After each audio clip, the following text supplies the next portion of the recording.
Okay, hey everybody, it's February 28th, 2017. I have about 7 o'clock Pacific time. And I have a guest with us today at the Great Debate Community. It's Chris from Missing the Mark. If you haven't checked out his channel yet, go check it out. It's in the description. I've sent people over there before to watch some of his videos. He is a theist that takes an approach that he doesn't like people bullying from any side, whether it be atheist or the theist side, the militants.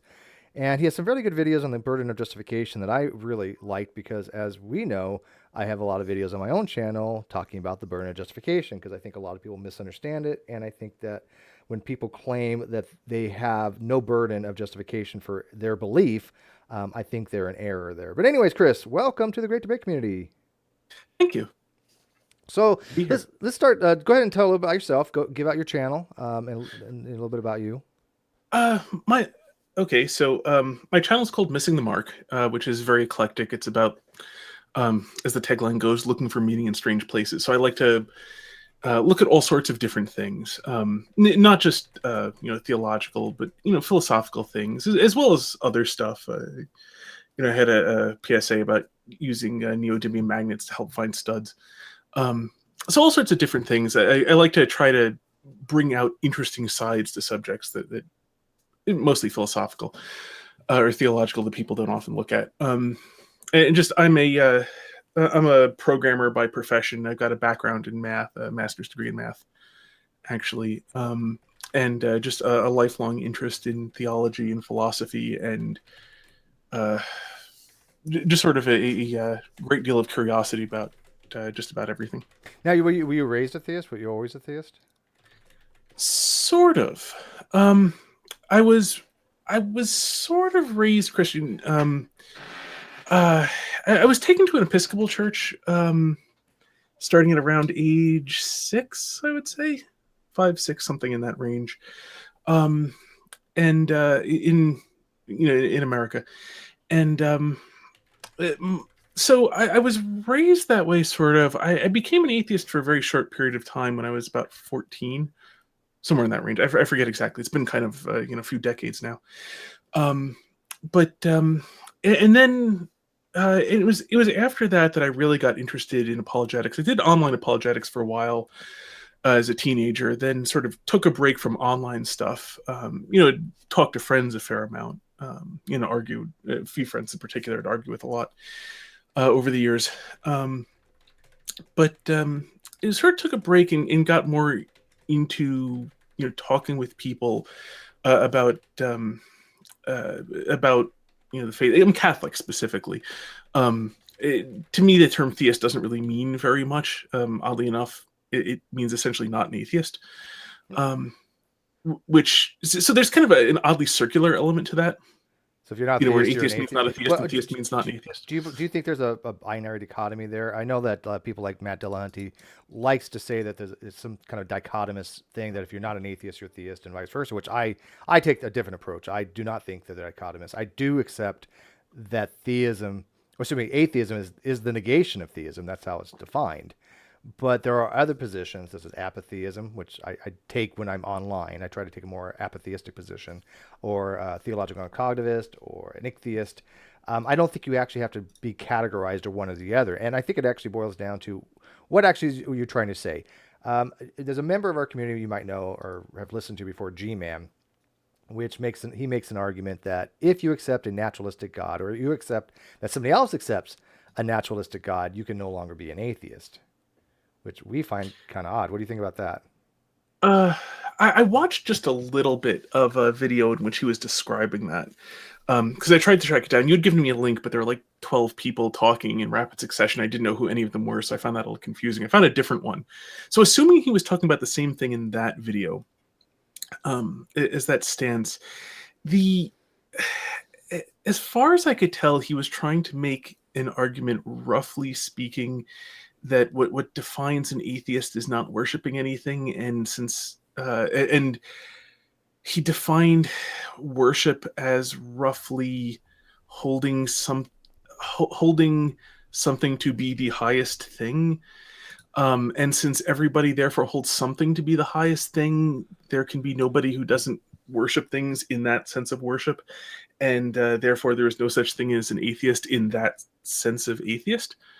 Um, It's kind of a which trivial way of looking at it, though. Well, I actually mentioned this in email with you. It struck me that his argument would be one of two things, and you see this in a lot of fields: either wrong or true but trivial, depending upon what the terms mean.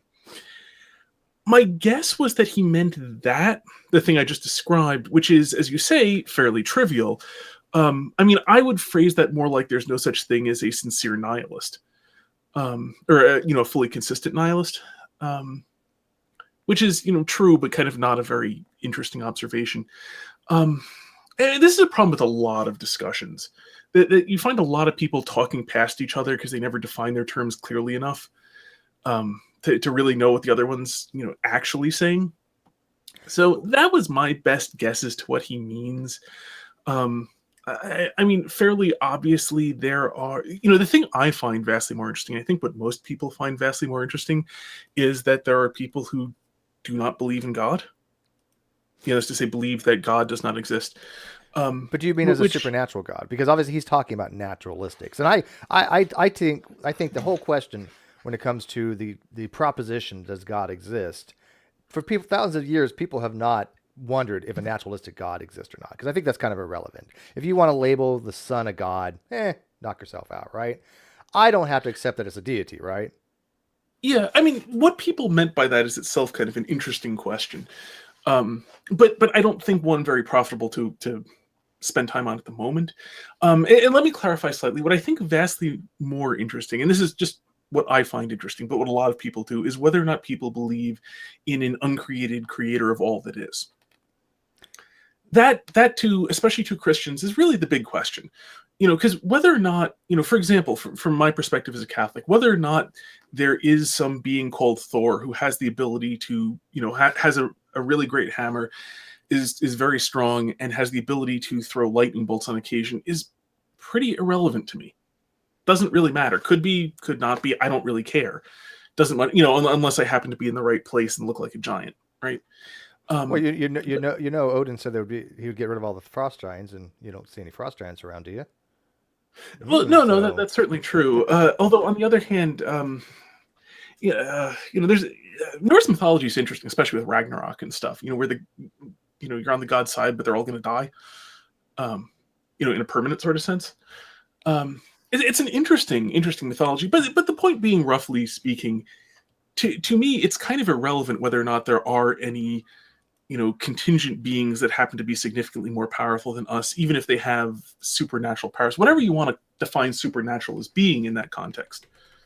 Because, I mean, suppose there were, 13 additional fields in addition to the ones that we know, that we have described in physics, right? Mm-hmm. And that these things have, that they do interact with matter, just not, that we've observed so far.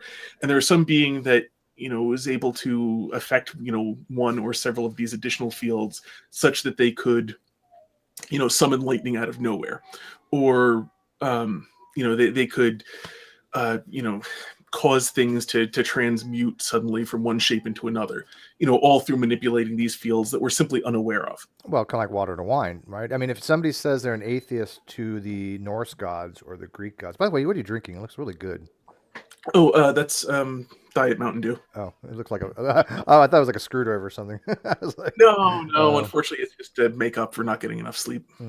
So if somebody's an atheistic position toward different pantheons and they say, okay, I don't accept the Greek gods. Matter of fact, the term atheist was originally used to describe people that didn't accept the Greek gods. They were Christians that didn't accept the pantheon of the Greek Parthenon or pantheon. Yeah, that's correct. Yeah. So to most atheists, they'll say that, well, Christian God is just one more God that they don't believe in. Now, as a theist, you take the position that you believe in God, but you don't state that as a knowledge claim. You state it as a belief claim, if I'm not mistaken, correct? What are you drawing as the distinction between those two? Knowledge is belief that's true, that's confirmed to be true.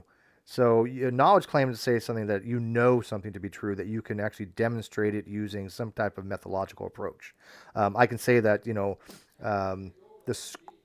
the square root of negative 1 is I or something, and I can demonstrate that using mathematics that that's going to be true. That's a knowledge that I have. I can say that I know that I am talking to you based upon assumptions that I assume that you exist, right? I have an axiomatic assumption that the universe exists.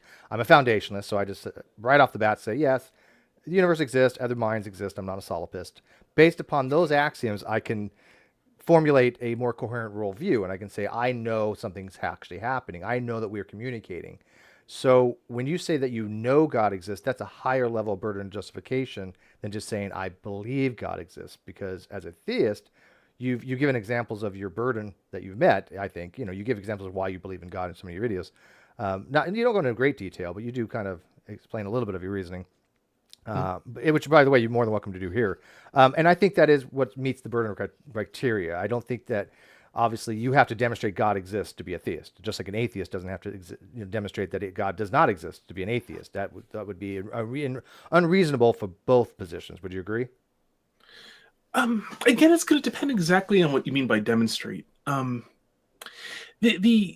see the I mean, because in a very broad sense, I think the answer to your question is yes, but I'm a little hesitant because I'm not sure of exactly what you mean. And the distinction that I would, or the sort of, I guess the caveat that I have is that I don't think there is like a hard line you can draw between different types of knowledge. Because, for example, suppose we're in the era before genetic testing. And genetic testing only gives probability. Do you know that your parents are your parents? I do know my parents are my parents, yes. Okay, because I mean, you would have to base this on, as I said, if this, put this a few decades back where you can't do genetic testing, which gives you a bit more testable evidence in this regard. But you pretty much have to base that on human testimony.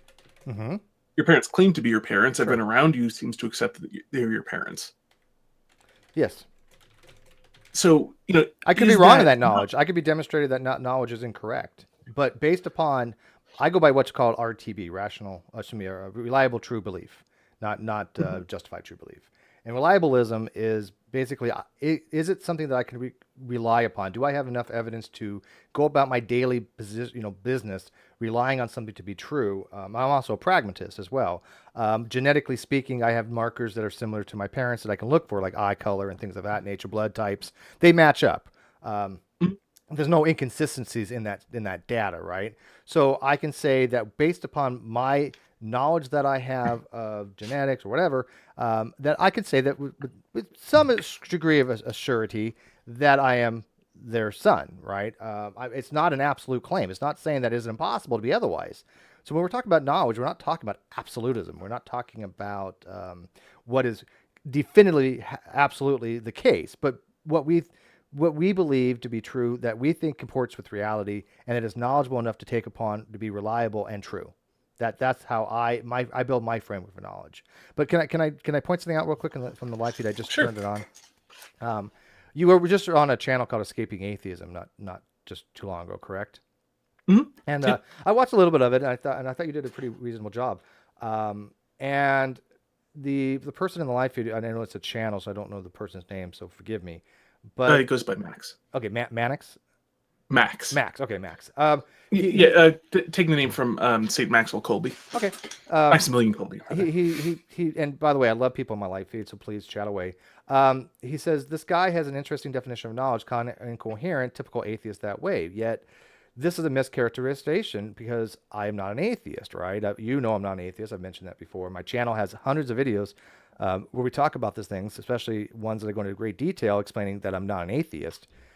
And so you can't really formulate a conclusion based upon a flawed premise, right?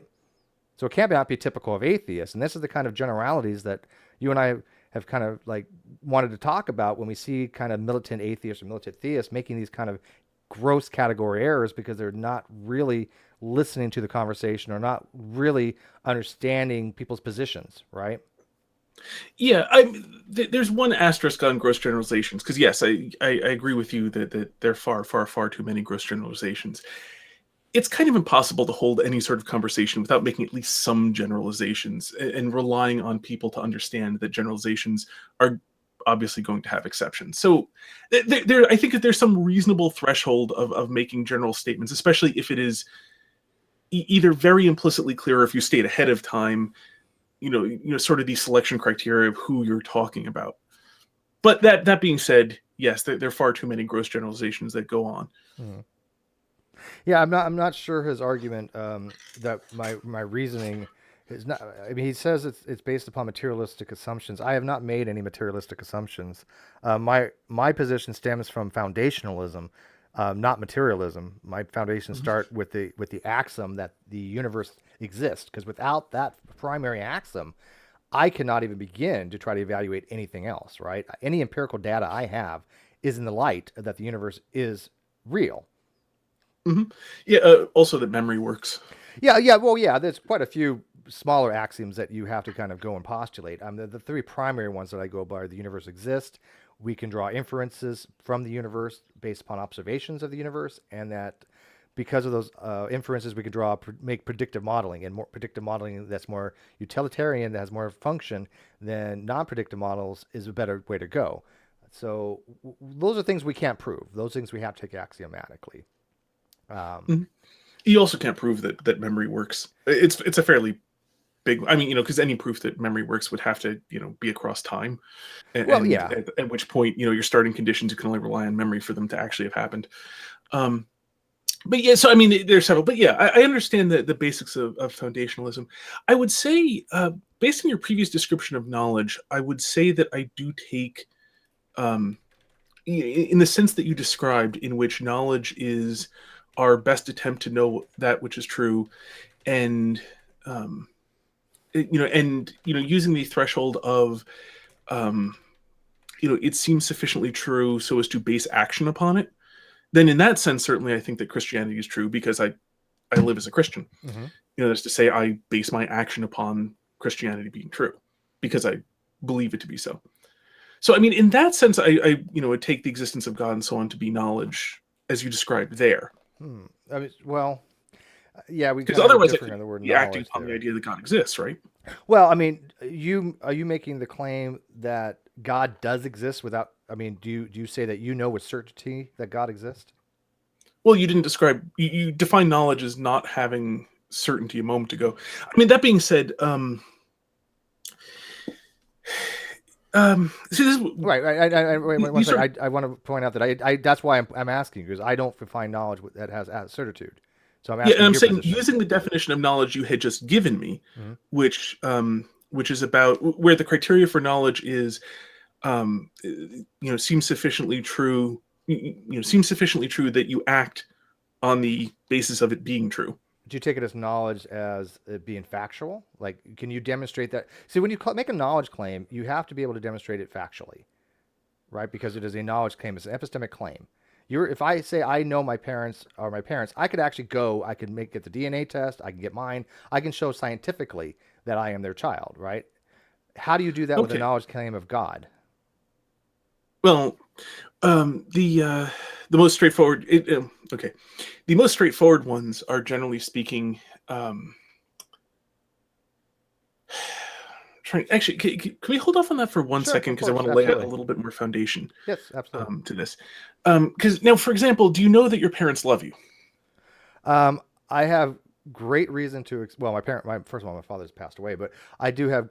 Oh, I have a reasonable, reliable knowledge that they love me. Now, could I ever demonstrate that? Could I give you scientific evidence for that? No, because love is not quantifiable. Love is a concept. Um, but we are talking about different things here. We're talking about things that we can show scientifically. If you make a claim something exists that is a matter of a faith-based thing, right? For example, when we use the word faith, I have faith that they love me, and I'm fine with the word faith. I know a lot of people don't like that word, but I mean it's a word that just basically means we believe something that we can rely upon and act upon, right? I have faith that somebody's going to do something because they're a good person, right? Now, my favorite definition of faith is knowledge across time. Um, because faith is an entirely secular word. You can have faith in somebody that they will do the job they've been assigned, even though you're not watching. sure, but it's also a non-secular word for like theist. Yeah, I'm not very fond of fideism. Um, Really? it, Because it, I mean, most people in the community that I know are kind of fall into that category, yeah, see, the especially problem, Catholics. Yeah.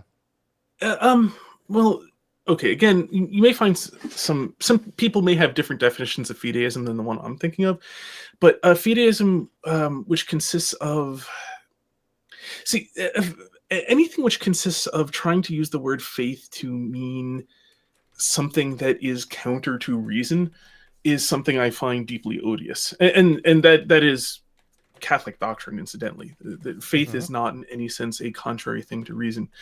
Um, so anybody who is being an Orthodox Catholic would not use the term faith to mean something contrary to reason. Um, because in the secular sense, when you have, somebody, you've known them for many years, you know the sorts of things they do and so on, and then you ask them to do something outside of your sight and hearing, and you have faith that they will do the thing that they promise to do. This is in no sense contrary to reason. This is simply believing in something you know to be true for which the evidence is not presently in front of you. Hmm. So, in the Catholic sense, that's what faith means, which is entirely consonant with the secular meaning of the word faith. It is believing in something for which the evidence is not presently in front of you, but which your reason leads you to conclude is true. Yeah, I actually have no issue with that definition, a working definition of that. Yeah, I particularly like it because it doesn't have two definitions for the word faith. It only has one definition for the word faith. It's just You confusing know, when you, people equivocate when they say, "Look, people have faith in God," which is not the same as me having faith in a person to do something. It's used differently in that time because I have evidence that person exists, and I have a reliable reason to be based upon their prior interactions with me because they have a history with me of doing what they said they're going to do. Therefore, I can give them a confidence that they will do what they say they're going to do. A faith that way means synonymous with confidence. It's right, hard to well, do that with a deity, to use the word that way. But using your definition is fine. okay. Now let me give you an example though, because the thing is now, God is within okay, God in the sense of the uncreated creator of all that is. That is to say, the Catholic idea of God. And just for the purpose of this discussion, when I use the word God, can we agree that I'll use it in that sense? In what That's to sense? say that that's what I mean, and you will understand me to mean that. Define it again. The uncreated creator of all that is. Okay, so basically a prime mover. Yeah, Okay, prime mover works. okay, sure. There's an asterisk. You have to remember that the word mover in that sense refers to change, not simply to local motion. Right, but I mean, it's just that you have to have something that starts all things, or you end up with an infinite regress. That's actually not what Which the by I prime don't have a mover is. problem with. By the way, I don't have a problem with infinite regress. I don't think there's anything inherently wrong with an infinite regress.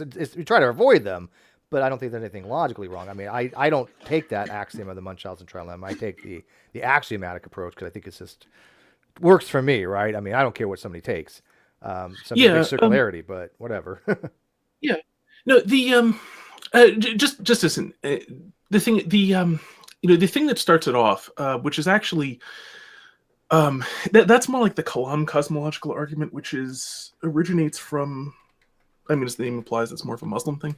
Um, the uh, um, the prime mover has to do actually with the change in things from moment to moment, and with that's not about.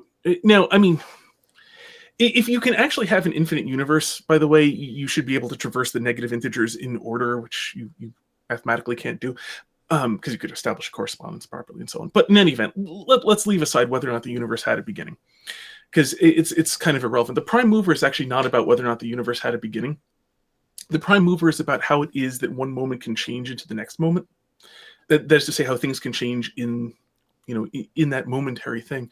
Well, that's kind of what Um, I'm implying. I mean, the initial causation of things. Now, I don't want to invoke the Kalam because I think the Kalam is a valid syllogism, but I don't think it's a sound argument. I don't, Actually, but the thing is, when you say syllogism is it's not fine. about initial in a temporal sense. That is to say, the prime movers you find in Aquinas's, 5 ways that you can know that God exists. That's not at all about how things got started. That's about how things change presently. So, like, that's about how the present changes into the future. Yeah, that deals with cosmogony more than anything else. And I mean, I don't know where the universe came from. I don't even, attempt to even claim. I have a basal understanding of the Big Bang, and I understand a little bit about inflationary theory and stuff like that. Well, But the thing that started it all in motion, was it the quantum fluctuation that caused it? You want to cause that the cause? But if you want to use God as the uncaused cause, I'm okay with that definition for this conversation. Actually, that's not what St. Thomas is referring to. He's not referring to the beginning of the universe. He's referring to how it is that the present moment can change into the next moment. It has nothing to do with where the universe originated. Well, it kind of is. I mean, I accept as a causal chain of relationships. I think it's called causal chain theory or something like that. It basically is that everything kind of comes from something else, except for the fact that in quantum there are some violations there. Obviously, there are some issues in quantum where there is no cause, right? So you don't have to have a cause for everything. It's just we observe there to mostly be a cause. We kind of have pictured in our minds that everything that has changed, as you said, from one moment to the next, has a reason for it or cause, right? But that doesn't have to hold true. There's no firm, fast, hard law in science that says that, right? No, science just presupposes it. Right. And again, I'm not against presuppositions or axiomatic things. I think they're fine if they're valid, right? Mm-hmm. Yeah. Well, you get into some really weird things though if you have things happening without a cause. I mean, if things could happen without a cause, you'd vitiate all of science immediately. Well, no, spontaneous fission happens without a cause. Weak nuclear decays happen without a cause. I mean, that's an inherent quality of quantum mechanics, that the information in the system doesn't even exist until the decay takes place. So they actually say that it's an effect without a cause, because you cannot ever know when that atom is going to decay or that particular nucleon is going to decay or any kind of particles. You cannot know. The information does not exist. It is something that is completely causeless. There is a theory out there that actually does have a cause. It's called pilot wave theory. It's very complicated beyond my ability to even get into. But with pilot wave theory, yes, it has a cause, but you lose something called non-locality.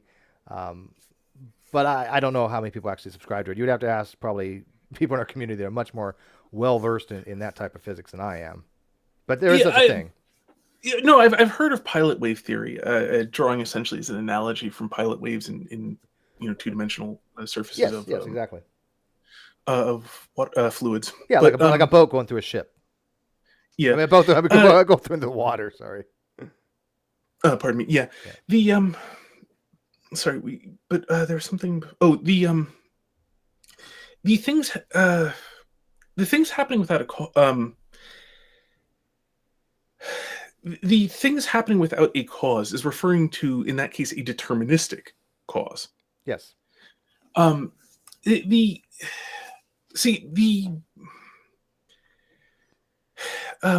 cause and deterministic cause are not the same thing in philosophical terminology.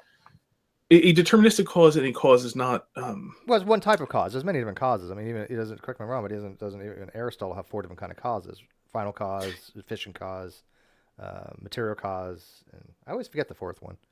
I'll never remember. Shoot, I'm playing efficient material. I don't know why I can never remember the 4th cause on that one. It's just something that just I have an epistemic limit to. Yeah, I'm blanking. I can't look anything up because if I try to look anything up on my computer, it actually kills the feed. So I'm very limited in my ability to actually do stuff when I'm online. I could basically talk in the live chat, and that's about it. So if somebody wants to look up the 4 Aristotelian causes, let us know, because I don't remember the 4th one. I keep always forgetting it. It's material, efficient, final. Yeah. See, I don't know why. Yeah.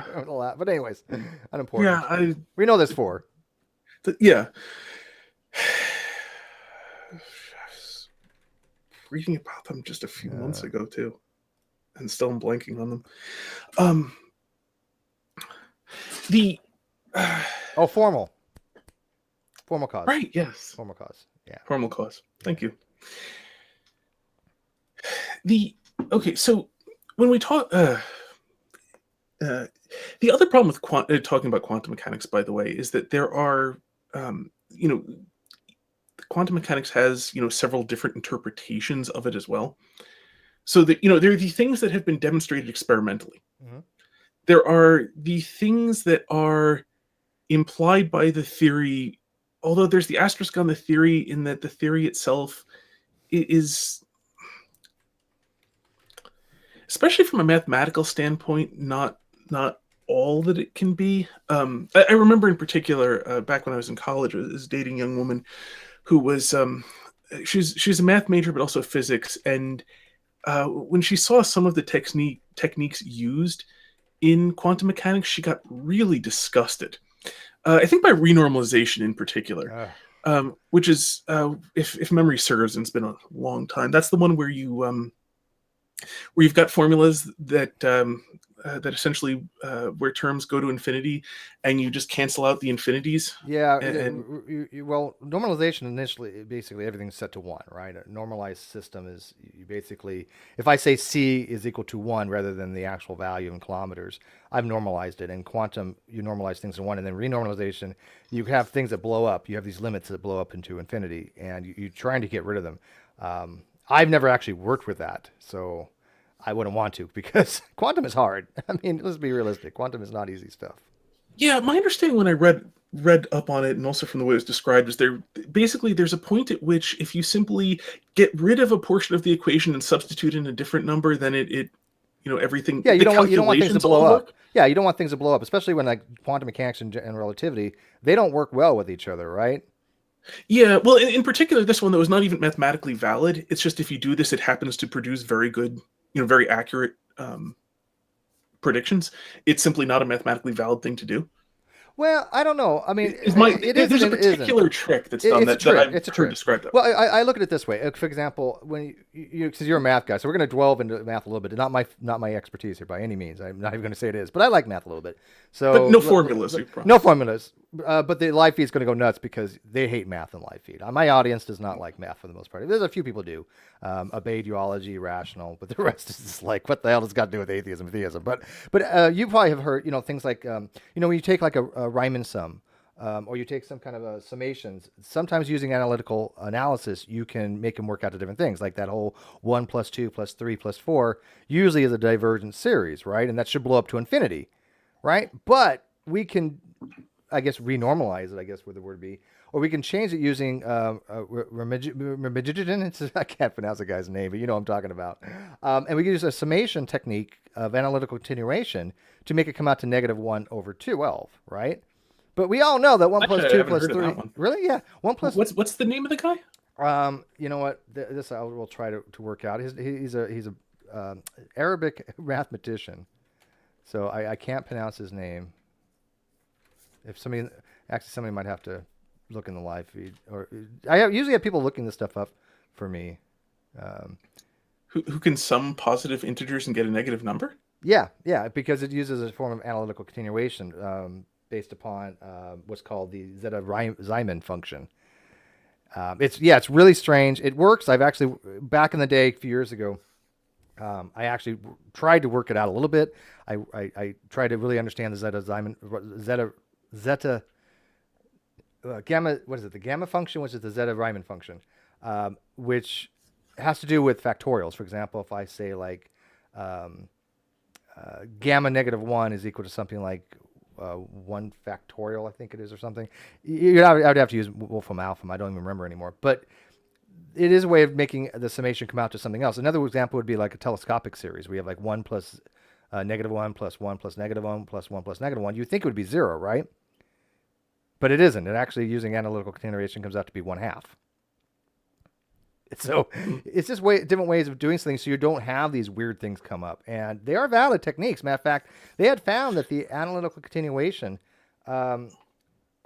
actually is utilized in quantum mechanics. It's used in electron orbitals. They found this a lot. And they also found that using what's called split Arctonians, which is something we wouldn't think we'd ever use for, actually does model orbitals of electrons.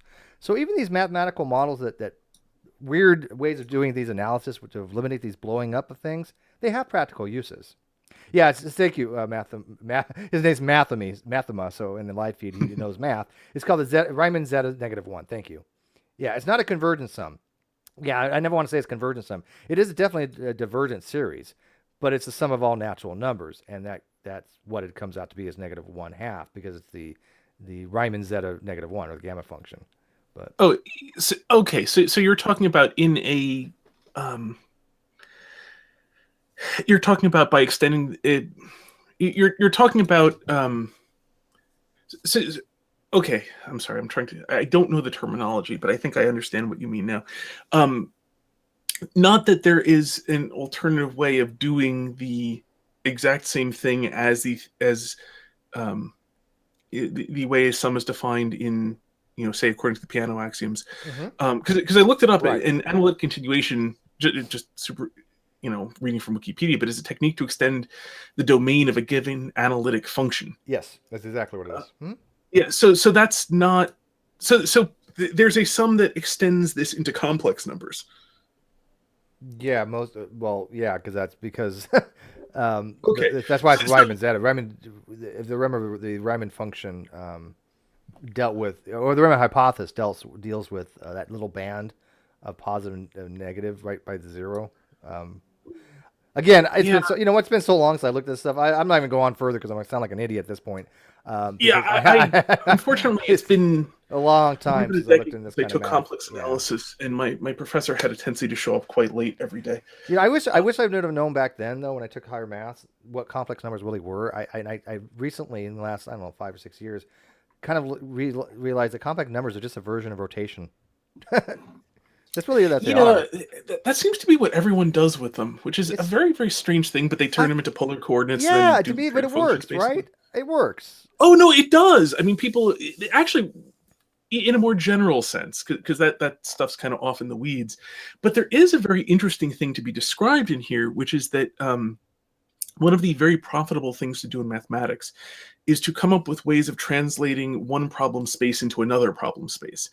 Perhaps the most famous of them being the Fourier transform, Hmm. which can transform functions, From the time which time can to the translate polynomials yeah, it translates from into. the time. What is it? Let me get see if I get it right because I know you're a math guy, but I'm not. So I'm trying to remember. Fourier transfers from the time domain to the. Um, oh my God! Come on. Okay, now give. What is it? What is the domains it switches? Frequency domain. Frequency domain. Thank you. Frequency to the time domain. I've had to do Yeah, Fourier transformations before.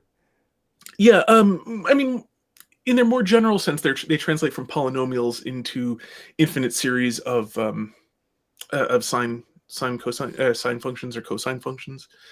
Um, and so where there's an infinite series where sine of ax, you know, sorry, a times the sine of x plus b times the sine of I'm sorry, eight.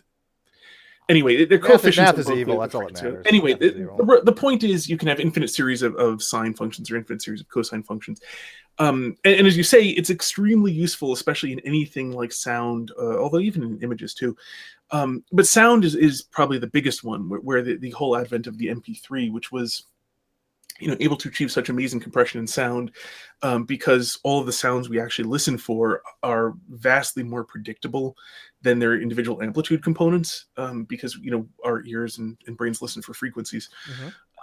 So it proved incredibly useful. The other thing too is for these sorts of sounds we wanted to listen to, only the first few components took care of most of what we, especially our brains, filtering things, could actually perceive. Because our brains are very, very good at throwing out meaningless information, Yeah, paying we can have attention to what selective hearing. matters. Yeah, but Yeah, let's try so to maybe get away from math a little bit and go back to the. yeah, I know that's you have probably I know you're limited on time, and I do want to open this up at some point. I did tell people that we would, sure. and I'm going to be kind of selective who we allow in. Please come in if you be respectful to our guest. Confront him as you will, but be respectful. But I kind of want to get back to some of the things that you're Oh, I'm sorry. Yeah. Getting back to knowledge. sure. Inference. Okay, so here we go. So the thing about the thing about inference is a lot of what we call knowledge is based on inference of one kind or another, some more direct, some less direct. Like for example, in inference, you walk into a room and you find a dead body with a knife sticking out of its back.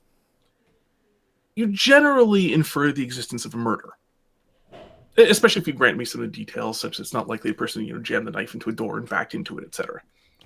But or suppose somebody was suppose the body was bludgeoned to death. Well, you could make that inference, but it doesn't have to be right. I mean, let's say the guy fell backwards and fell on the knife or something, or somebody threw a knife. Just doing like you do, you shoot an arrow toward a sack of flour or something, and they throw a knife just to hit something, and it goes off, and hits a guy. That's not murder, So I mean, you still have to do an investigation, right? Right, yeah, but if you'll just for the sake of brevity grant me sufficient conditions of the locked room and the bludgeoned back of the head and so the locked room thing, and the lack of the murder weapon and no blood on anything in the room. It was an ice arrow. I know that one. Yeah, I like the ice bullets too. The ice bullets, yeah. Yeah, I'm pretty sure someone proved that would absolutely not work. Was it Mythbusters?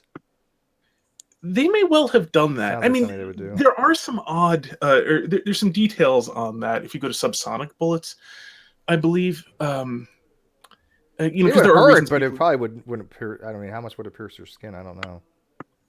Well, at least with lead, people can kill with subsonic bullets. You generally want a heavier bullet, of course, but there's some very good reasons to use subsonic bullets if you're trying to be very, very quiet. And so this is an actual application for quiet things where if you use a pretty good suppressor on the end of your gun. I was just saying. I'm sorry. Yeah, thank you. Someone used the right word. Do you know why? I remember why the ice bullets wouldn't work, because the actual explosion to discharge the bullet through the gun would cause it to melt and burn and just evaporate, or at least fall apart, because it's obviously a very violent combustion that propels that thing out, and it's very hot. So the ice bullet wouldn't survive that. That was the reasoning, if I remember correctly. Yeah, although the thing about Mythbusters is they tend to only test one thing. So of course you could easily modify this to an ice spear gun. Yeah, they're a little bit selective. I mean, but they have to be, obviously. But I mean, they do have their fans that write in and say, "Hey, you know what? Why don't you try this?" And then they go bigger and better. And I like that. I mean, I think for what they do, they provide decent entertainment, and I think they kind of get their things correct most of the time. Yeah. Yeah, a lot of the time. It's one of those things where I was so into it that I would get disappointed whenever they were imperfect. So one of those sort of relationships.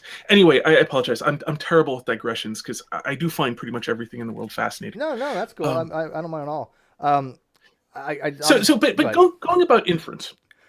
So if as I said, for the sake of brevity, you just grant me all the relevant conditions to rule out accident and suicide and so on. Mm-hmm. You would infer the locked room and the absence of the murder weapon and all the rest of it.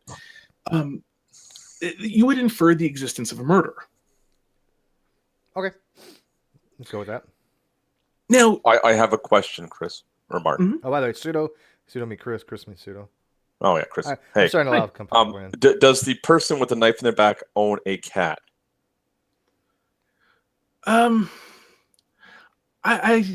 See, you've ruled it out by having a locked room. It can't be this. It can't be that.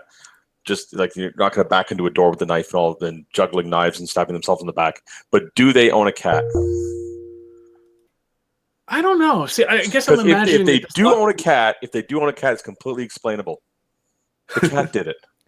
It's been plotting for months. Well, Jade's cat would. Something happened, and the cat figured out how to do it. Jade has a cat, Freddie. We all predict, Chris, that in a few years from now, that cat will end her life. I get the impression cats are also not very trustable. Look at their eyes. You can see it, dude. You can see it. They're just beady. Yeah. But anyway, assume the appropriate sort of thing in okay, so no cats. No cats. The thing is actually, not even in the person's own house. It's someplace else, and so on. But if you use your imagination to supply all the things that rule out the various things about suicide and accidental death and so on, you infer the existence. At the very least, you infer the existence of somebody who killed this person. Mm-hmm. Using murder. For simplicity's sake. Now, you're never going to have, in this case, a, reproducible demonstration that the person was killed, mm-hmm. for the simple reason that this is something that happened in the past. And you can't, reproduce the past because the past is the past, not the present. But you could produce something similar. Lots of detective stories have the detective reenacting how it probably happened. Right. But we've seen situations where it has happened, where it's been murder. So we have prior observations to draw upon to make such an inference. Mm-hmm. Okay. Yeah. But my point being is just establishing the basis of the need that there is such thing as inference, which forms knowledge. Mhm. So that's the Sure. purpose of this. That in this case, where you cannot confirm the thing because it's something that happened in the past, it is not presently accessible. So no amount of demonstrating how something could have happened can prove what actually did happen in the past.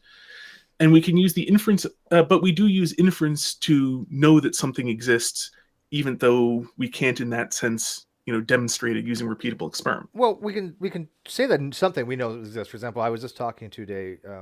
Why are you presenting, Wayne? That's funny.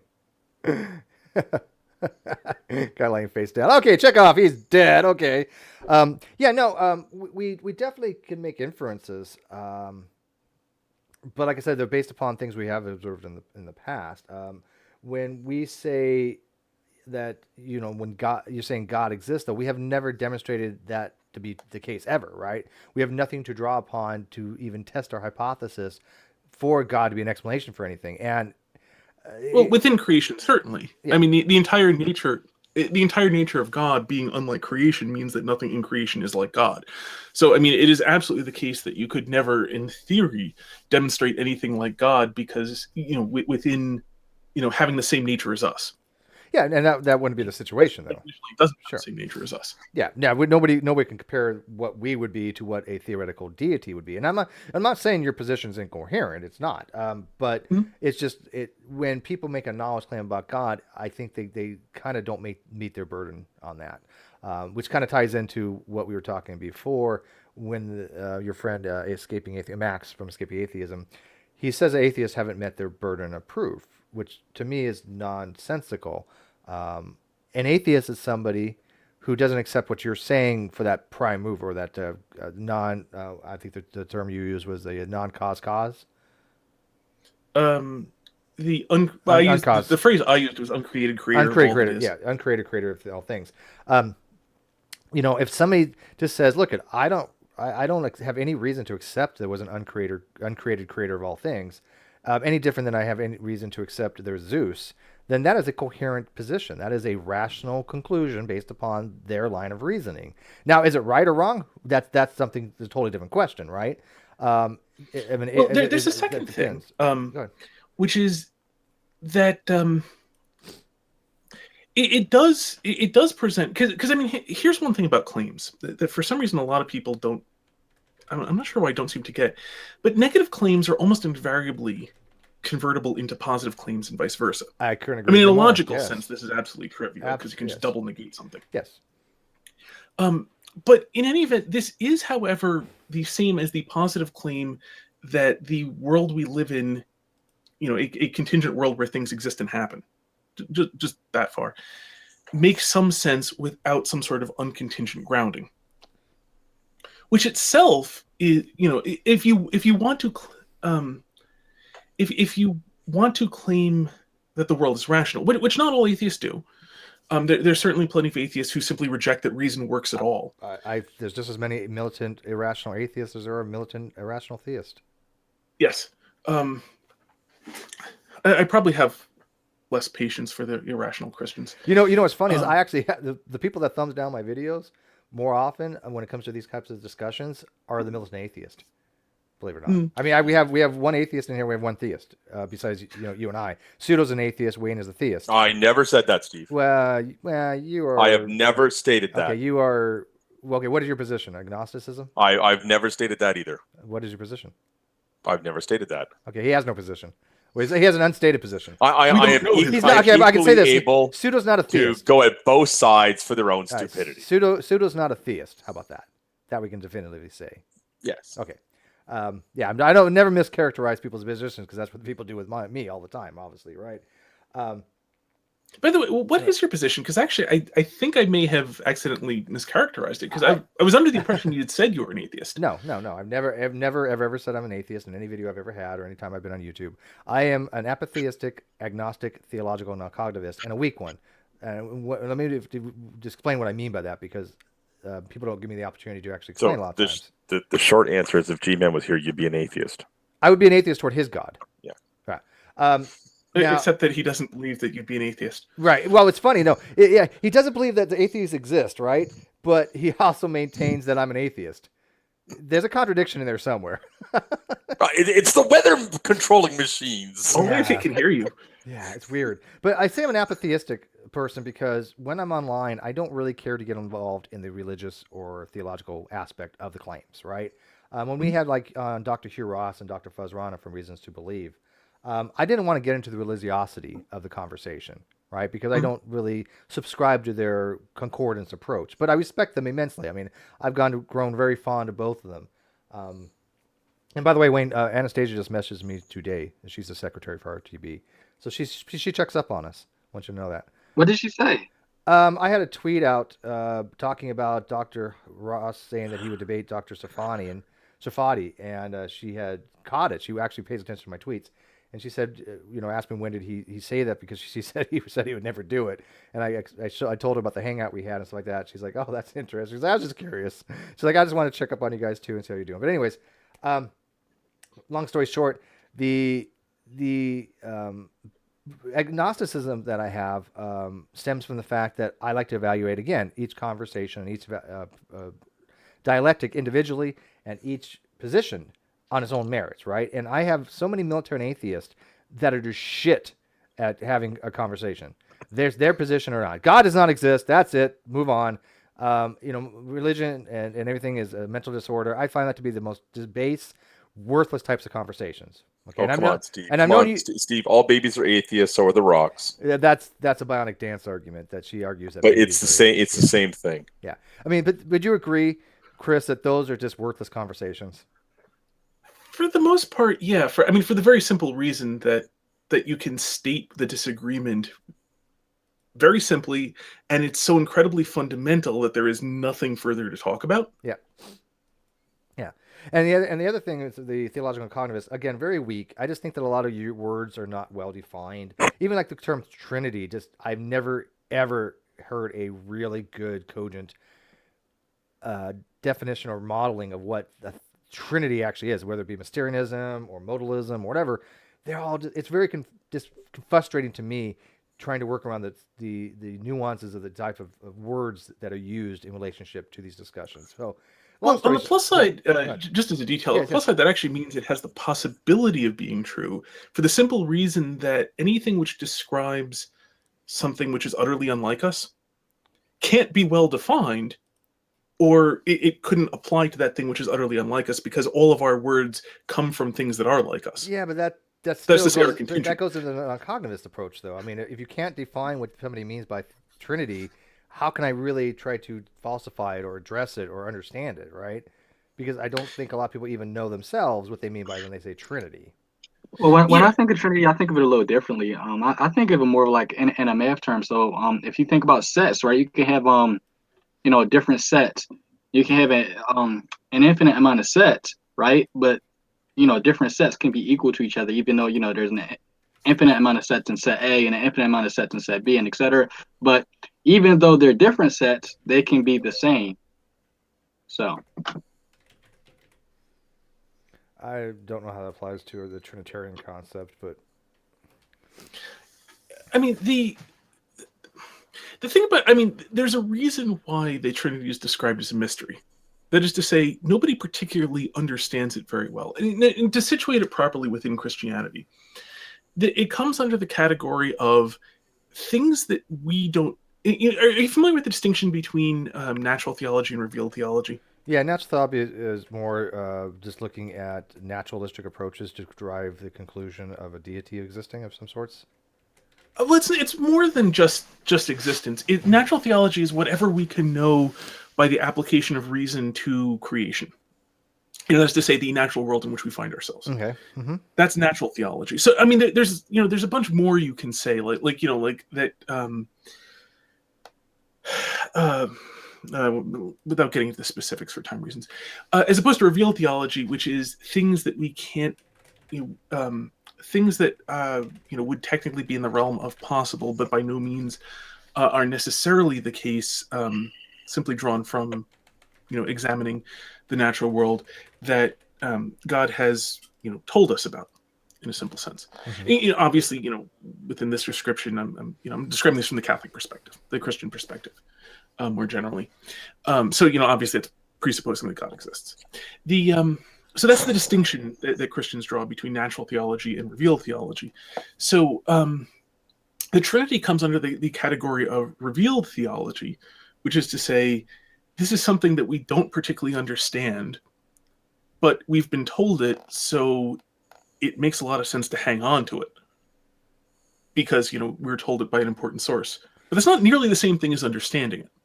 No, I get that, and I understand it's very important to the Catholics, and I'm not denigrating it. It's just it's not something. I mean, it's something that is, there's a story about Saint Augustine walking along the beach, contemplating the Trinity, and coming across a little boy who's had dug a little hole in the sand, had a seashell, and was taking the ocean and going over to the sea, picking up a little bit of water in the seashell and putting it in the hole.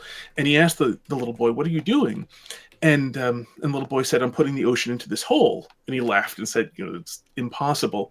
And the little boy looked at him and said, "I've got a better chance of putting the ocean into this hole than you do of getting the Trinity into your head." Yeah, well, I mean, yeah. Now, what does that say though? Whether or not this ever happened, the point is the description of it. Now, I am fully aware, by the way, that to say that something is not directly comprehensible is, of course, also very readily a cheap trick.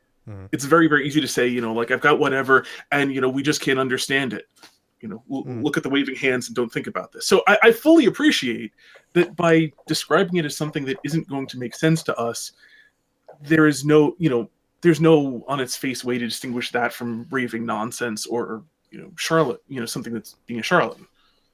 I will tell you that I do think that that Mysterianism is probably, if you're going to take any approach to Trinity, that's the way to go. By the way, can somebody let me know if the feed has stopped as far as like the slides? Because I'm just showing on the OBS. I'm just showing Chris. Is it not showing everybody as they talk? Can I let the outside feed play let me know? Because for some reason it seems kind of stuck here. They're getting the audio, but the video seems to be stuck on you. So let me let them catch up on that. I'm seeing you when you talk. You know what? I can actually go to my. Oh, the feed has stopped. Oh, it has frozen. Let me do a quick start and stop again, and it should be initialized. So give me 10.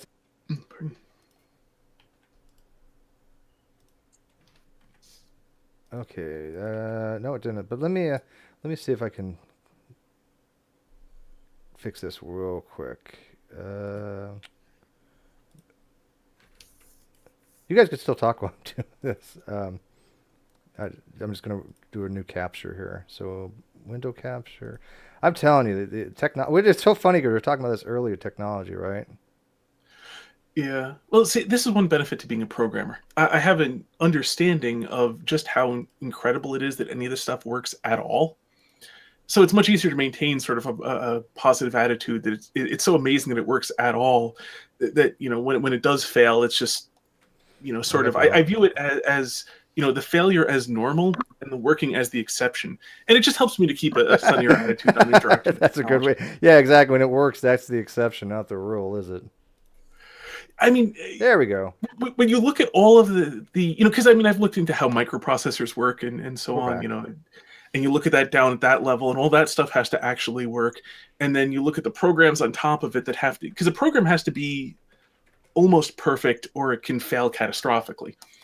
They're asterisks for how you catch certain sorts of problems, but for the most part, if a program isn't perfect, it tends to fail completely. It's very different than like mechanical engineering where you can build in safety factors. Yeah, triple redundancy, right? Yeah, there isn't, for the most part, there's no such thing as a safety factor for getting your parameters on a loop wrong and it stays in that loop forever as opposed to actually finishing it. Well, I used to program back in the day, and I'm familiar with recursive looping. Infinite recursive looping. The problem that it can have, and they're really easy to accomplish and so on. Anyway, so you said we're back? Yeah, we're back. Stream seems to be looking okay now. Your friend Max said he would have a conversation with me. He didn't say when. But he would, because I really would like to kind of run some of this by him as well, because he's making some really odd claims. At least you have a coherent position that I can, as they say, grope. You know, I may not agree fully or anything like that, but I understand your position. I think it's well thought out. I think you do want to be an honest person. I think you want to try to have a very engaging dialectic with people. You don't debate people, and you said that before, and I understand why. I don't either. I don't like to debate. I did it once with Wayne over here. I think I did exceptionally well. Nothing bad to Wayne, but I think Wayne actually was one of the motivations for him to get out of younger creationism. No, you changed my mind, so you did good. Thank you. But debating really doesn't really have a significant purpose in the Great Debate community. I know it's kind of an odd thing to say because of the name of the community is a Great Debate community that we have. But when we say debate, we mean more of a informal dialogue, right? A discussion. Mm-hmm. Face it, Steve. Face it. You want to use the real term here. It's nitpick and bitch slap. It depends on some of them. There are some people, I'm not going to lie. I mean, he's seen some of my videos. There are some people in our community that I will bitch slap them. There's no question about it. It's just the way it is. They need to be taken down. And I enjoy doing it. But I mean, if you have an honest person, a theist like Chris, I have no reason to do a takedown on that. He's an honest person having an honest position, having an honest dialogue. I wish more theists would do that, right? I wish more atheists would do that as well. If you really want to, be, yeah. Well, there's something always to remember, by the way, about all these sorts of things, that the people who are doing this were a very self-selected group. And so one thing to ask whenever you've got a self-selected group is, what are the selection factors that go into this? Who self-select? This is a volunteer activity. I'm pretty loose in who I allow in the Hangouts. There are some people that can't, very, very few. But for the most part, anybody can come in and challenge me. Matter of fact, it's funny. Oh, but I mean, who's interested? Like, who's interested in showing up and talking in front of who knows how many strangers, and presenting things in this sort of format? Who's interested in running YouTube channels? A few people. I mean, we have a channel ups in my life feed. Apology is in there, by the way, and he has a channel, a good one if you want. I'm sorry. I apologize. Forgive me for getting. But just to clarify, because I think before you go off in a direction I didn't mean to send you in. Sure. What I mean is in terms of personality. Oh. Yeah. In terms of personality, yeah. Because think about the fact that we're all putting ourselves out in public. Right. A lot of people are very uncomfortable with doing that. So, right away you're going to self-select in part for, people who want to be famous and so on. But there are other reasons people will do this too. But in itself, so it takes, I like to use the metaphor of activation energy. There's some downsides to being in the public face. So, what gets you above, what pushes you past that to want to actually do it? And it'll be different for different people, which is important to note. But you're going to see some trends because there's certain personality flaws, for example, will make it vastly easier to do this sort of thing. Certain, virtues will make it much easier to do this sort of thing as well. But when you look at, you see this too in news reporting, or opinion pieces especially. Opinion pieces, if you don't understand what people are saying, it's really, really easy to have an opinion on it. Boy, isn't that the truth, isn't it? Yeah, so, but the thing is, everything which is published, the publisher perish is kind of a universal thing, right? Because in fields that are published, like YouTube videos, newspapers, whatever, the only thing that exists is what has been published. So whatever makes it easier to publish, you're going to get more of by a simple evolutionary process. Because whatever, and so in particular, if being really rigorous, really understanding what somebody else is saying, may well put you in the position of thinking, well, that's reasonable, and so you don't have anything to say about it. You're not going to publish, well, the thing this guy said was fairly reasonable. Because, why would you say that one sentence and leave it at that?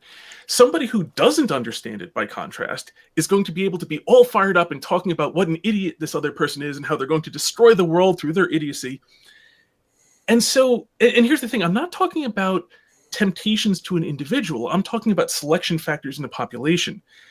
The people who don't understand anybody, who think everybody who doesn't sound exactly like them is an idiot, will have tons of things to say. They'll have lots to publish. Right. Whereas somebody who can understand other people fairly well and can recognize, well, that's actually fairly reasonable as a position, will have much less to publish. And so there's a selection pressure on being an idiot. Well, it's funny because you mentioned that because first of all, the videos of high concentrated idiocy tend to get the most views. Let's be realistic here. I mean, the jackass videos and videos of people, falling down and cracking their nuts or something. People are going to watch that more than cats. Cats are getting more views than I'm ever going to get. I accept that. I don't do this mostly for the views because if I did, I'd be a flat earther, right? But wait, do you know flat earthers? oh yeah, no, we're definitely involved in that, sure. Are they sincere? A fraction of them, not all. There are pros, a lot of pros actually. I would say that at least 25% or more are pros that just don't believe it. But yeah, Duranism, I think deep down he does believe it. I know Antonio Superrats, he's a flat earther in the YouTube community. He believes it. Rose Patton. Why? I mean, what motivates these people? That's a whole different I'm conversation. I'm sorry. Let me clarify my question for a second. Not like what is their reasoning or justification, but what is their motivation? Okay, in a nutshell, the motivation is this: they can't accept reality as it is. They can't accept whatever there is in their life they don't like. They can't accept reality, so they have to find a way to try to show that reality isn't the case, right? We see this with young earthers. We see it with ideas. We see it with militant atheists or theist. I mean, whatever you have an ideological thing on that you are fixated on, you need it. You need to come up with a way to destroy everybody else's paradigm because you don't have a good case for your own, right? So they think that if I show that the Earth was flat, that would prove God, right? But it wouldn't, right? There's no correlation there. Okay, so these are. Well, hold on, Chris. There's not all, but some. He's really simplifying this. I am. With I'm some really of the ones, with some of the ones who are the theists, they used to be the young earthers, and a very small portion of that have broken off and become flat earthers. Because the way they read their Bible between the lines of stuff that's not there, they've managed to figure out the earth is actually flat. Yeah. So they're holier than everybody else now because they have the truth. They feel special. It gives them a sense of empowerment because look at it. If they're not smart enough to actually know basic science, right? And I don't mean to be pejorative about it, but I mean simple shit. If they can't understand, and we do know people like that, very basic math they can't get. They want to feel like they are more empowered than the actual scientists or the actual people that do understand it. So, and some of them actually feel that, look, since they can't understand it, nobody can. That's their mentality. And so, yeah, there are a lot of people who assume that they're typical. Yeah. They themselves are typical, far in excess of how much they are. Yeah. But getting back to the actual the atheist theist thing. Sorry. No. We have so many different tangents. I know. It's okay. I don't mind. I was going to tell you that I had a perfect example today of something you were just talking about. The person's name, I think it was, again, I don't like to butcher people's name, but I hate sending people over to other people's channels that I don't think are good channels. But it is what it is, right? I mean, the weeds will actually die out as people watch. But it's called Cathaxis, yeah. So this guy Cathaxis sends me a pretty detailed email about one of his videos that he did on the video that I had with Dr. Mary Schweitzer. Did you happen to watch that one? No, I didn't. Do I know Nielsen Alonso? No, I don't. No offense. I'm not taking anybody I don't know.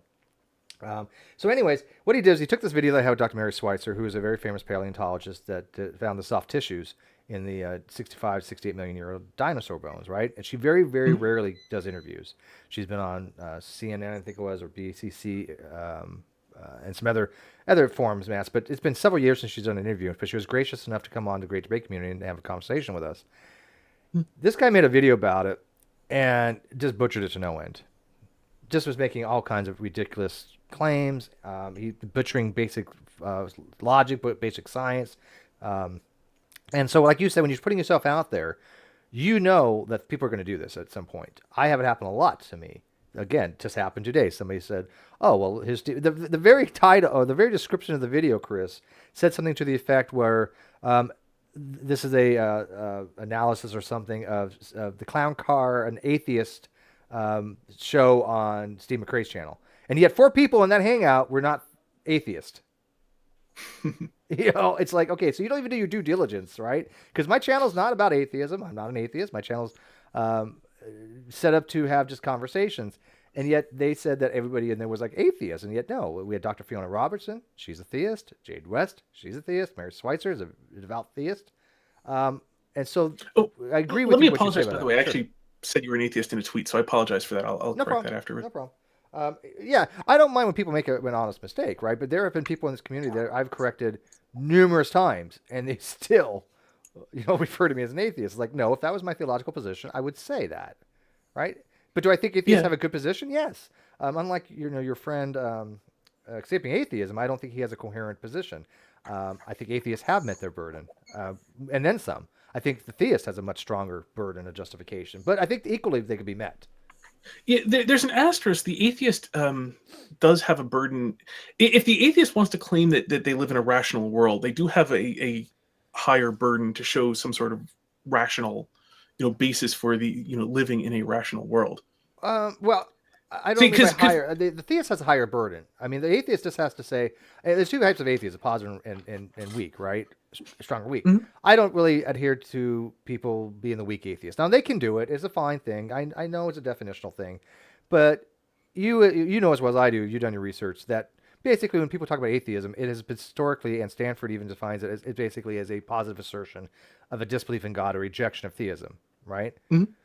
So just saying a lack of belief doesn't tell anybody anything. You lack a belief. Well, what does that tell me what you do believe in? Right? So it's a very kind of If position. anything, Yeah. I mean, it also doesn't tell you the person's even capable. Hey, Steve, let's throw something out here. What's If that? someone made the statement that the moon landing didn't happen, they would have to prove that it didn't happen. Yeah, well, yeah, they would have to demonstrate evidence to support their claim, sure. Right. Mhm. So when you say that God doesn't exist, you have to support your claim. Sure. Yeah, Now no, you that's can't great. run down the James Randi line and just say you can't prove a negative No, because let's go get Simon. He'll prove negatives for us. yeah, no, I agree with you. But- I think any position you take, you have to have some Yeah. kind of burden of why you have that position. Yeah, you can't just run around repeating memes and one-liners that old magicians have used in the Yes. past. And I love the Amazing Randy. I really do. I'm a big, huge fan of his.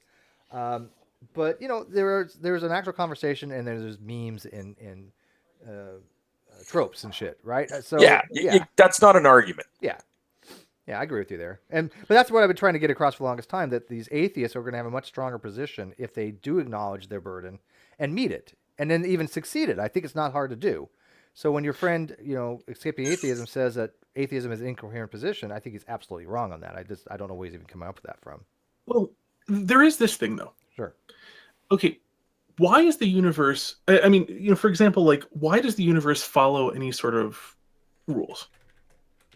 Why is the universe intelligible at all?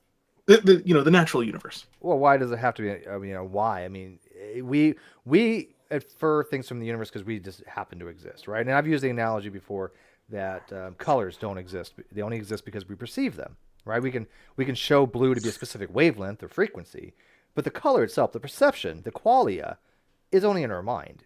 If we did not exist, I would say that color blue didn't have existence into the universe.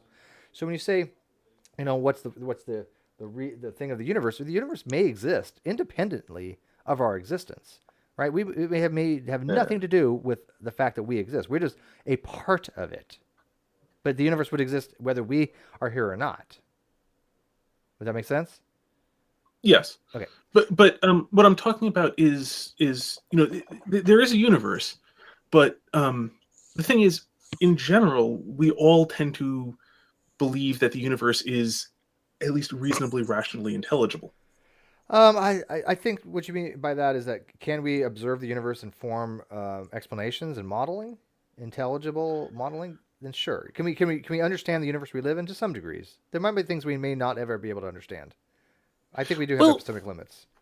I mean something a little bit stronger than that. I mean, obviously, we do have epistemic limits, without question. But on the other hand, for example,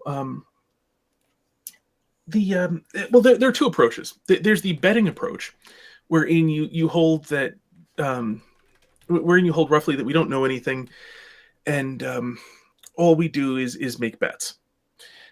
This is roughly the David Hume's line. That everything we call like what we call causation is actually just our anticipated sense experience. Okay. That we habitually form on the basis of previous sense experience. It's sort of the radical skepticism approach of we don't know anything. There isn't really such thing as knowledge. There's just what we bet on. And then there is rather the in distinction to that, there is the idea that there is reason and there is knowledge, and that moreover, the universe is intelligible to us according to reason. So if you want to go on the like radical skeptic approach, wherein it's in which it is entirely possible that suddenly everything will start falling up in a moment, but we just bet that it doesn't because we haven't experienced it falling up yet. That's the you can uniformity of go nature. that way. I don't know why my thing keeps freezing. I'm sorry. Technical difficulties. But go ahead, and I'm fixing this as you speak. Technology reverted to its natural state. Oh my goodness. But go ahead. They can still hear you though, so go ahead and continue. Okay, so so if you want to go with that sort of Humean skepticism, wherein there is no such thing as knowledge and reason doesn't work, but we anticipate things on the basis of what we've experienced before. So whatever we've experienced together, we have a tendency to anticipate it being experienced together again in the future.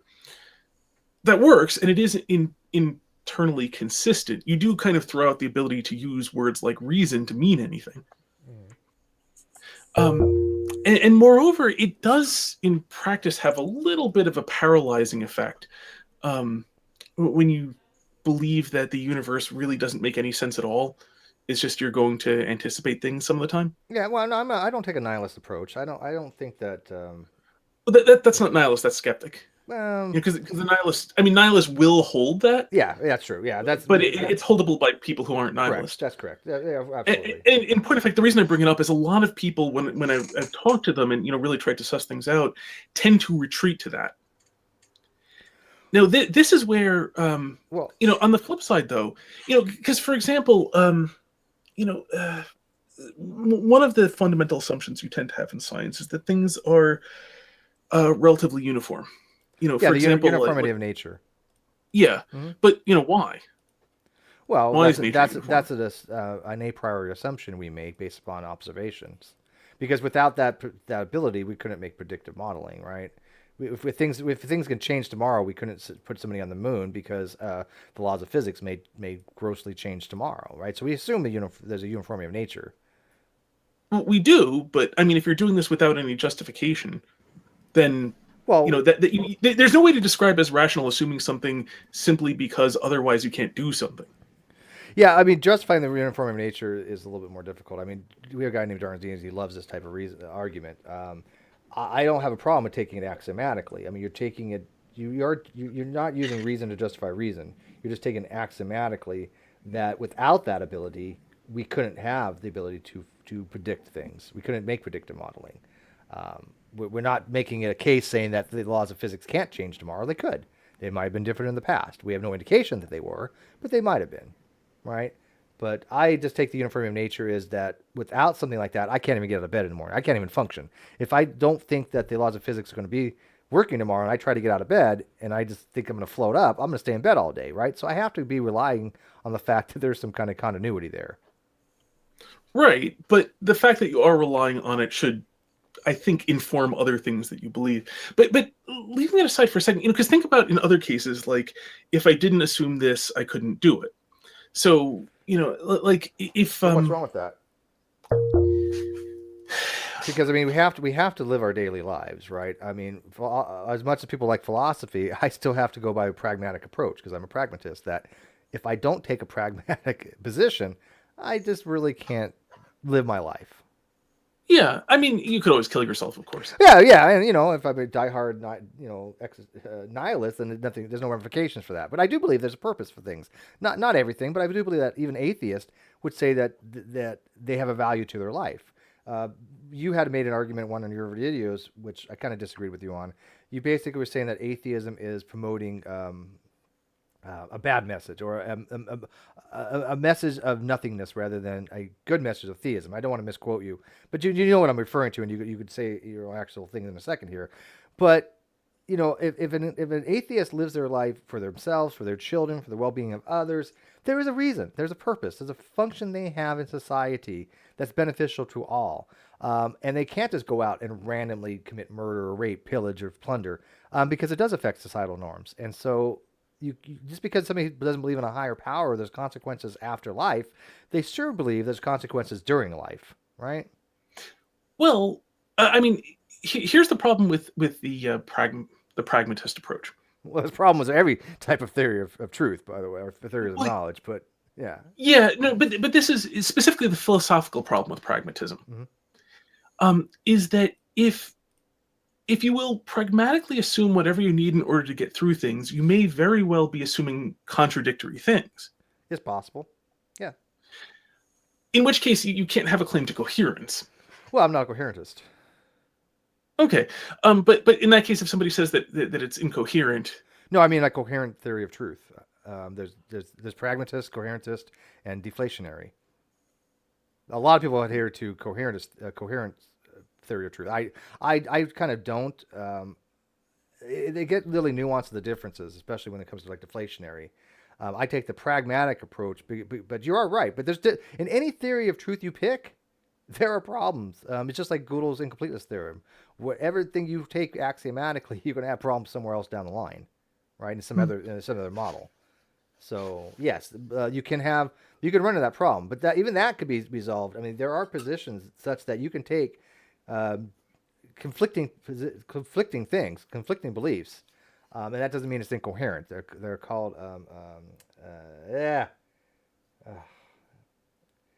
not queer reasoner, but it's similar to that. I can't think of it.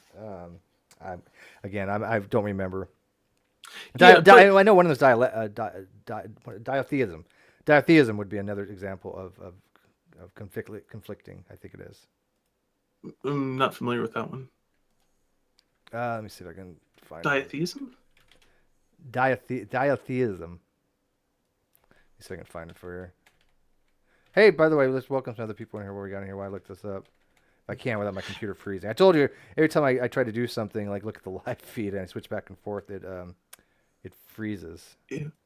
Anyway, with regard to coherence, though, I mean, one thing I think to bear in mind is that all people launch criteria from their own perspective. I'm sorry, all people launch criticism from their own perspective.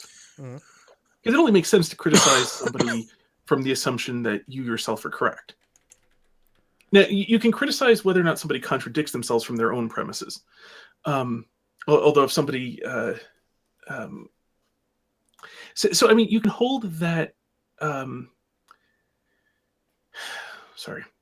What I mean is you can criticize whether or not what somebody is saying is, self-contradict. You can point out that what somebody says is self-contradictory. And that from their own premises. In fact, that has to be from their own premises. But at the same time, you are still going to assume, for example, things like the fundamental laws of logic, like that a thing is itself and not something else, and that a thing can't both be and not be at the same time in the same way. No, because you can in the same respect. That gets into the whole diatheism that I was talking about before. The diatheism, you don't have to accept certain principles of logic, right? Like the law of non-contradiction. You don't have to have it. You really don't. Well, if you throw out the law of non-contradiction, then everyone who's contradicting themselves isn't contradicting themselves. No, because it doesn't apply ubiquitously. In quantum mechanics, you can have something that is a state of being on and off at the same time, right? The law of non-contradiction has to do with the truth of a proposition being true and false at the same time. But there are other types of logic, such as the diatheism, that you can not take those different axioms. Very similar to ZF theory and ZFC theory, right? You don't have to take all the axioms of those particular frameworks. And so we just generally speaking, in general parlance, accept the three primary laws of logic, and I hate that term, it's the principles of logic, the law of non-contradiction, law of identity, and law of excluded middle. But there are other frameworks where those don't have to apply. There's nothing saying that the law of non-contradiction has to be, or the law of excluded middle has to be. These things are based upon observation. They're descriptive, not prescriptive. Yeah, although they're more fundamental. At least most of us hold they're more fundamental than observational. And that's fine, but I don't know how you would justify that. Because we only observe them, right? We've never seen an example of something that is a violation on the macro level of the law of non-contradiction, right? I cannot be me and me not me at the same time, right? But like I said, in the quantum, that you could be. That's one interpretation of quantum that is going well beyond actual observation. We observe things that don't have a definitive state in particular states. That's not the same thing as actually observing them to be both states simultaneously. Well, no, actually, no, they have both. No, they're superposed. Superimposement is two states simultaneously. Yeah. No, the having both states simultaneously is a model of what's going on that we can't actually get at. But they do exist in both states. Well, I know, Shar. I mean, you've had some quantum classes in your mechanical engineering. You want to chime in, or you just want to do your scroll thing? Oh, your mic's not working, Shar. She's a mechanical engineer.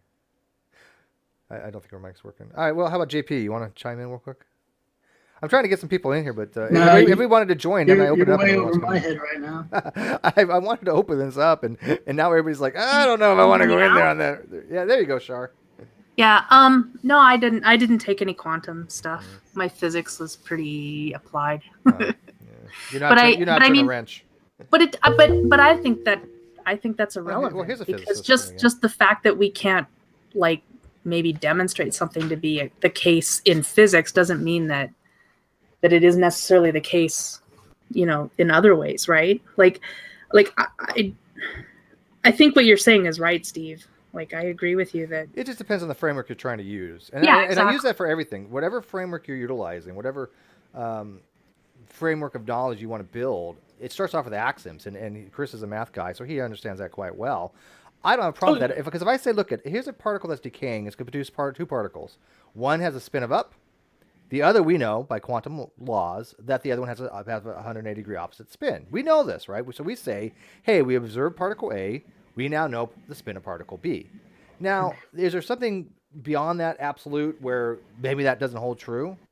Yes, I guess if you want to talk about absolutism in that way, but I think it's non-efficient and non-practical to talk about absolutism in that kind of way, because we're talking in the framework of quantum mechanics.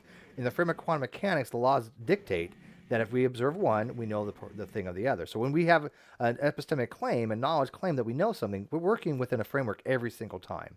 So it really depends on what framework you're utilizing. That's all. Yeah. The other level, the other thing about knowledge, though, gets to what axioms are actually going to you will actually accept. I'm sorry. So unfortunate thing about American English, where we use you to mean one, and I'm just in that habit. I've run into problems with that. From? I'm from the Northeast in America. Okay. You're not Norse, because you kind of got that Norse thing going on. No, I just one of the many things I find interesting. Yeah. I actually ran into this problem talking with English people using the generic "you." I think I had said something about something like the people you hate are not the people you despise, because despising is holding something below concern. And her reaction was, "But I don't hate anyone." I said, "Oh wait, no, sorry. I mean, the people one hates are the people one despises," and then cleared it right up. Yeah, language barriers.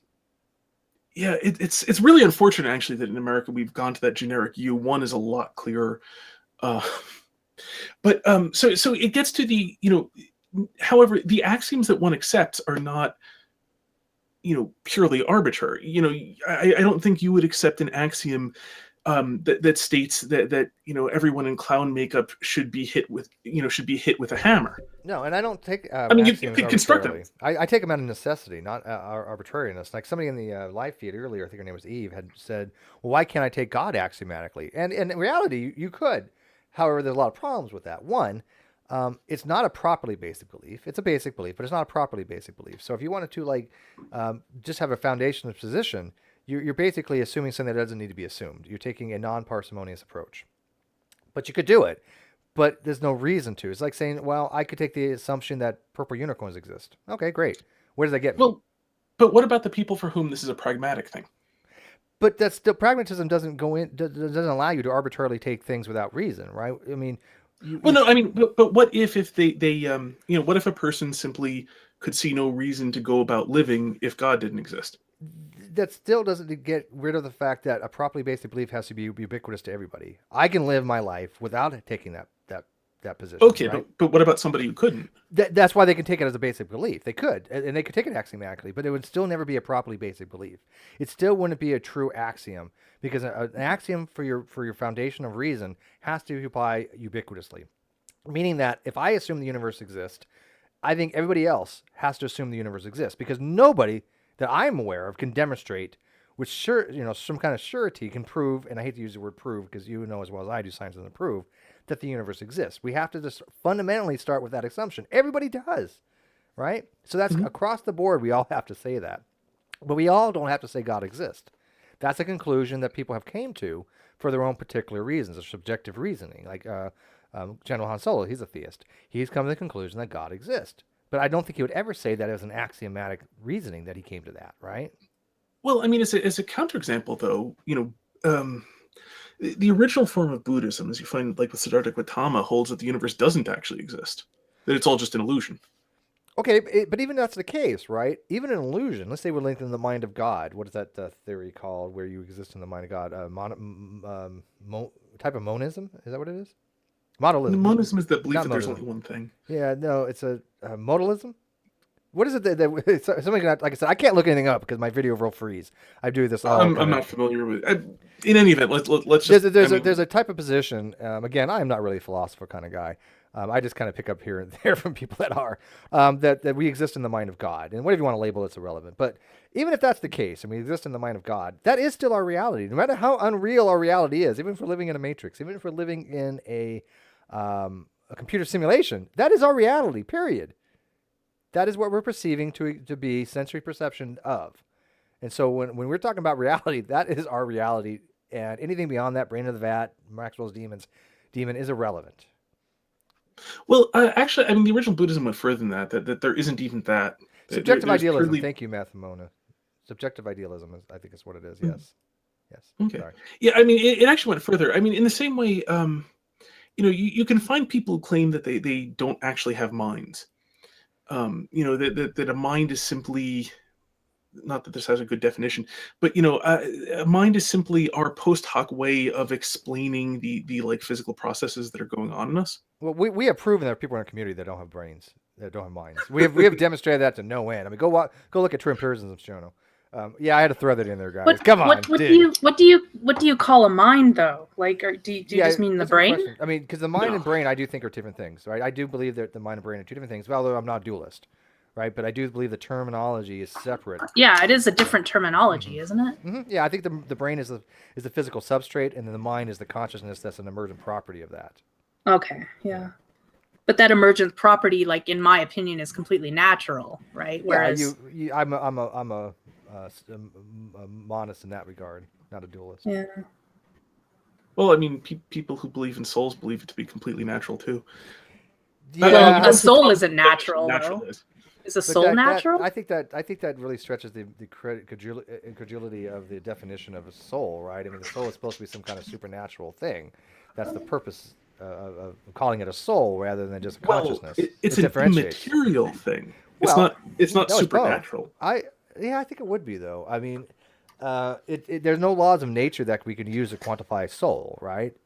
And I think the soul is a way of defining an existence that's extraneous of the consciousness, something independent in a metaphysical or supernatural type way. And I don't mean to use the word metaphysics like actual metaphysics, but I mean the colloquial understanding of like ghosts and things like that, something that persists after our existence, because we have never observed a non-corporeal mind, right? We've never seen an intelligence or observed an intelligence without some kind of substrate. And so to say that the soul is natural would kind of violate everything we've ever actually observed, because we never have seen anything like that. Well, this is one problem we get to. The definition of natural is really hard. What are you defining as natural? We've had conversations going on for hours on end with supernatural and natural. I love the one, my favorite was the Hell in a Handbasket. Just a brilliant conversation we had on this. Because I mean, the origin of this, by the way, was in the 1800s when people thought that there was nothing but matter that interacted directly, so that everything was just essentially 3D billiards. Mm-hmm. Yeah, materialism had a really simple distinction between the natural and the supernatural. The problem was then they discovered spooky action at a distance, Yeah. And the distinction essentially completely fell apart, but we kind of still have it historically anyway. Yeah, I mean, there are people that argue that there are no such thing as supernatural only for the fact that everything's natural. So if God existed, God would be natural. I understand that line of reasoning. I don't agree with it.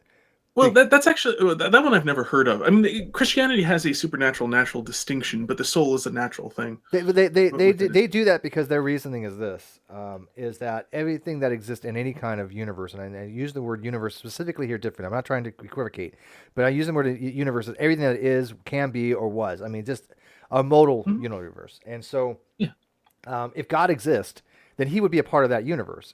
Ergo, He would be natural. Now, I don't think that's a useful definition. I don't think that's useful at all. I think natural means that something adheres to laws of physics, rules of the universe, and that we can find an explanation that without having to, as you said, go into the supernatural of God, because you agree that God would be falling into that supernatural. He's not. Yeah. He's not within the Christian context. within Yes, the Christian God is context, supernatural, whereas as human beings, yeah, are and it's an natural. arbitrary distinction. Don't get me wrong. I mean, we have to make that some kind of distinction there. What happens to the soul? Like, if the soul is natural, what happens to the soul when you die? I'm sorry. What's the connection between those two things in your question? Well, because I'm saying if it's natural, then like, is it just obliterated? Like is heaven? Do you believe in heaven? And if there's a heaven, is that supernatural? And would a natural thing go to a supernatural place? Okay, I'm trying to disentangle the terminology is a little. There's a slight terminological problem. Just Sure. Give me 1 second, because I think I imagine there's Char's drunk, so we just yeah. Well, I mean, no, just okay, so it's always difficult to talk about supernatural versus natural, because the words get used in different ways. I Even couldn't agree more on that. Even within the Christian tradition. So Think about it this way: inside the universe and outside the universe. Which I don't. It makes sense to me. I don't understand that either. By what I don't either, but I'm just saying. Chris, when somebody says outside the universe, what do they mean by that? Well, within Christianity, there's you could easily define the universe as that which is created in distinction from its creator. Okay. There's a clear, bright line between the creator and the creation. Fair enough. That's a working definition. Yeah. Okay. I don't accept within it, but Christianity, there's a clear, bright line separation you can have wherein creation is natural and then the creator is supernatural. Okay. You can also beyond that, I mean, it is common to draw lines wherein angels are supernatural, whereas we are natural, in which case, within Christianity, there's a hierarchy of being, and you're kind of just drawing an arbitrary line at, this portion of creation wherein, a line sort of between us and that which is above us, the angels, and saying anything below here is natural and anything above it is supernatural. That one is just a purely arbitrary distinction, though it has been drawn a fair amount. So they're all arbitrary distinctions of some kind. This is where you want to draw that line, the line of demarcation for supernatural and natural. And it is difficult. It is really hard. Yeah, I mean, within Christianity, there's a good reason to draw a distinction between the creator and the creation. Yeah. There's less of a good reason to draw a distinction between, one collection of, one part of creation and another part of creation than there is between the two things which have a completely distinct natures from each other. Something which is non-contingent, uncreated, from something which is contingent and created. Because these things are utterly unlike each other, there's a really good reason to draw a distinction between them. Yeah, no, and you love our friend Trey Jadlow, who loves the whole distinction between contingent and non-contingent, and he actually confuses necessity and contingent quite often in some of his arguments. I don't want to keep you too long. I want to keep this under 2 hours because this is a great. I'm gonna have to. And I know you have. Yeah, I know you have your other obligations, and this is a great discussion.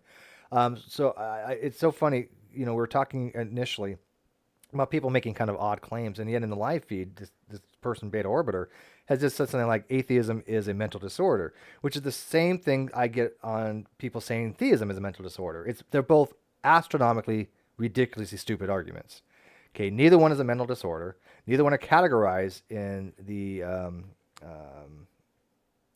Well, let me give one defense of this, and let me give the defense of atheists calling belief in God a mental disorder. Mm-hmm.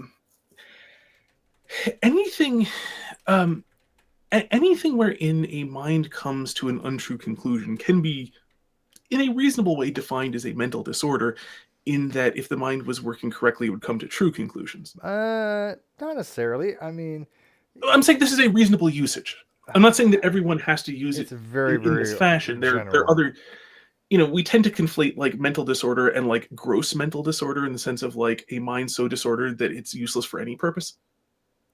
So, if you literally think you but are a mistake doesn't make you have a mental disorder. I'm sorry, what?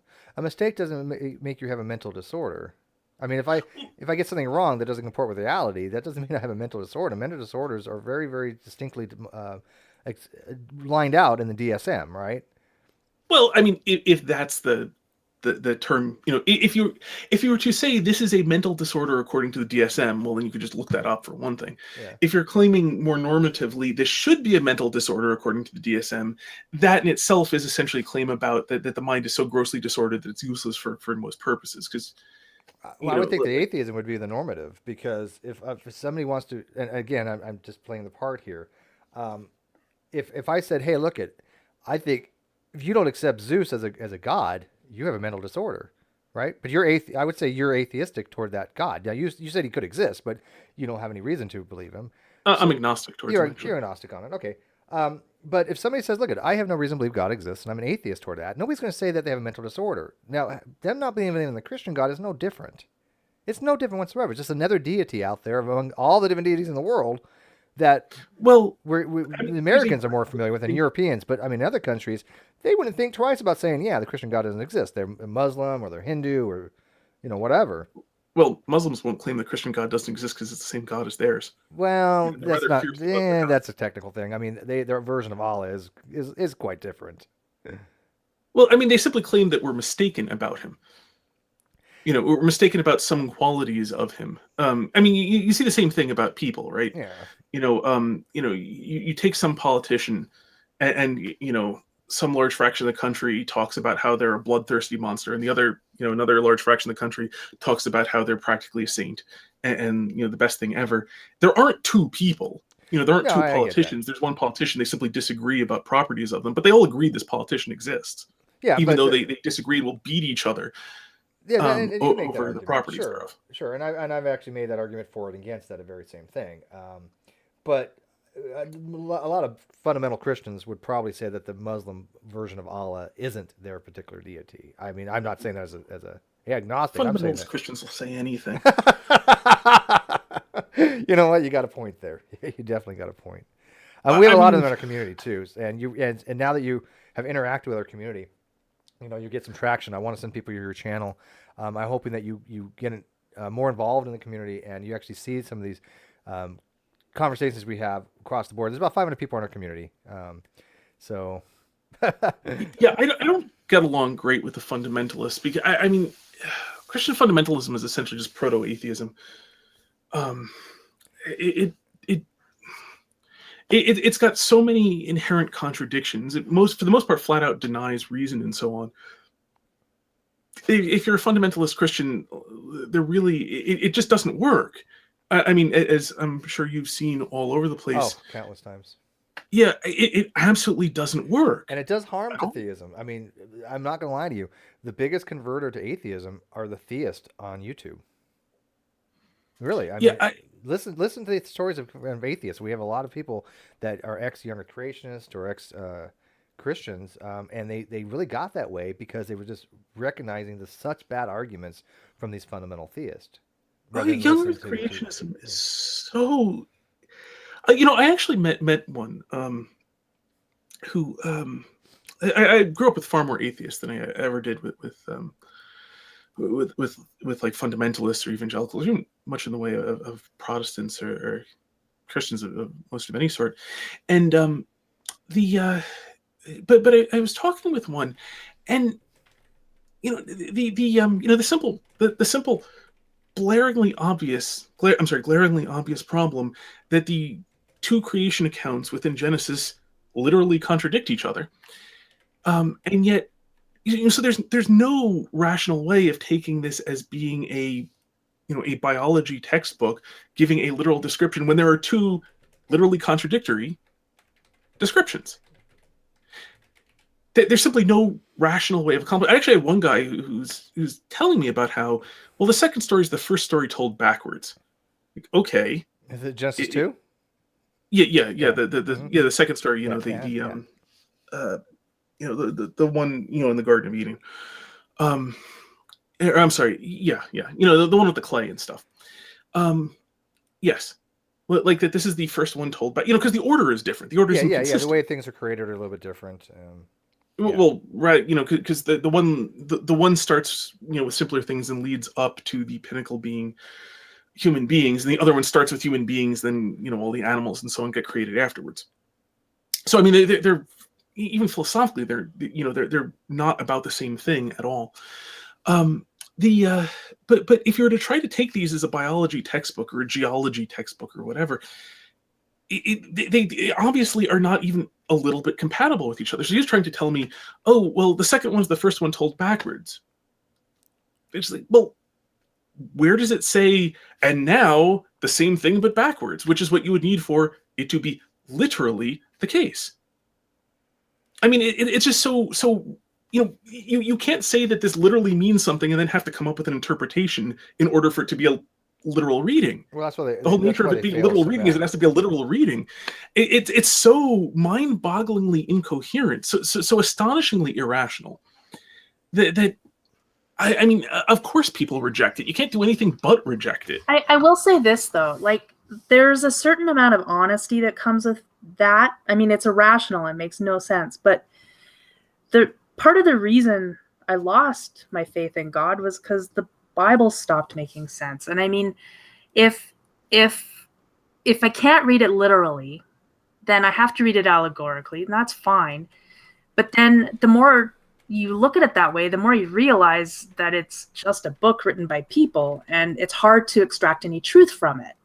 So if you're saying it's literal, like God actually wrote these words, then at least that's something to go on. Whereas if you're saying God inspired men to do it, well, men are fallible, and I have trouble believing that it would be God's word in that case. So I'm just saying, like, there's at least, I get the fundamentalist view doesn't make any sense. It's irrational, but at least I understand the attraction, the reasoning. Yeah, the attraction to it, because at least it gives you something to go on.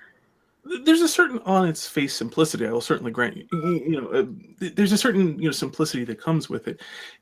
As distinct from within the Catholic tradition, in which there is because text does not read itself. This is true of all texts everywhere. It's one reason why, incidentally, in universities you have professors and not just books.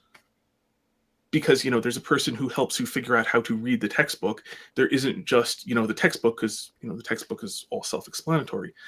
This is as true of the Bible as anything else. And in fact, within it, there's the whole nature of it is the people who wrote it down knew how to read it, because they wrote it down, and then this got passed on. You see this very much in Judaism, the strong tradition of actually teaching people how you go about reading this thing to understand what's in it.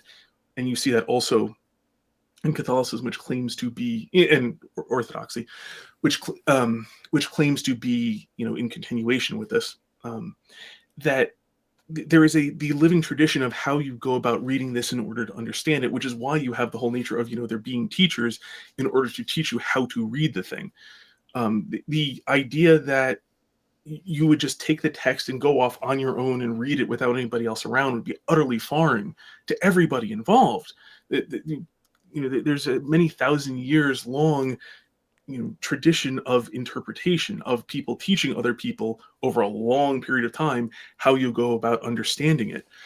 No, I get that completely, but it also seems like a bad plan, like from a god, like, well, I'll just let people teach other people. A lot of misconceptions can creep in. Yeah, and especially the fact that scholars don't even seem to agree on so many things. Well, the worst part being that younger creationists have done more harm to theism than any atheist could ever do, because, as you said, younger creationism is just completely absurd.